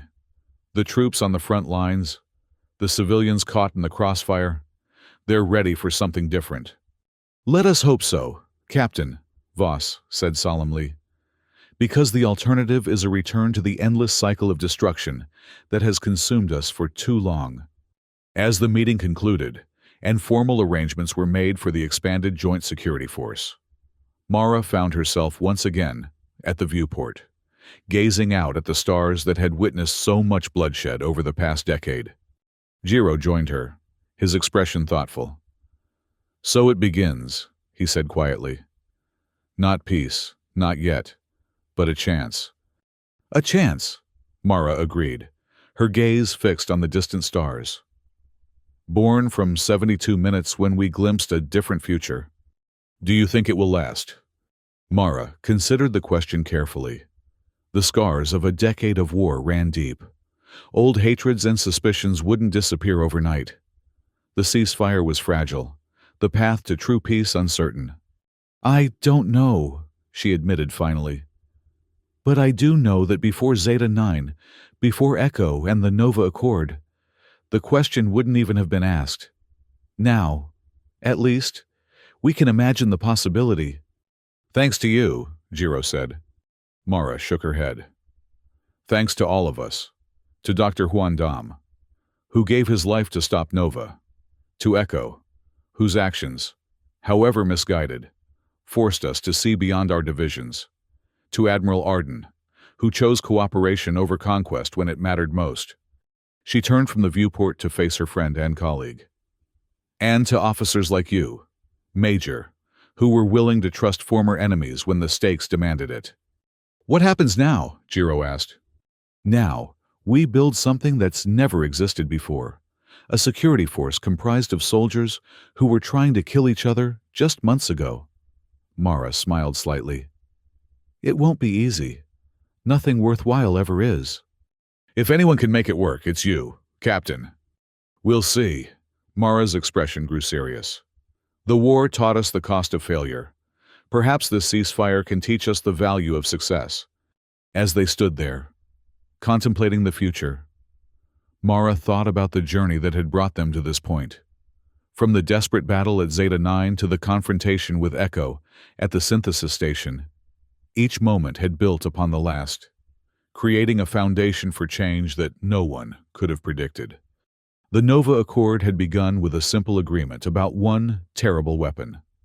Now, it had expanded into something much more significant, a framework for cooperation that might, with time and effort, lead to lasting peace. 72 minutes.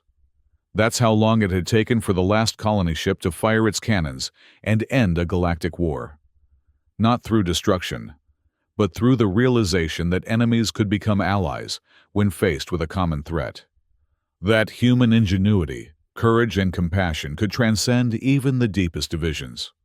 Not the end of their story, Mara knew, but perhaps the beginning of a better one. She placed her hand on the cold glass of the viewport, feeling the distant vibration of the Aurora's engines beneath her palm. Beyond that barrier lay the vast expanse of space, no longer just a battlefield, but a frontier of possibility. To new beginnings, she said softly. Jiro nodded, understanding the weight of the moment. To new beginnings. Together, they turned from the viewport and walked toward the future, carrying with them the lessons of those 72 minutes that had changed everything.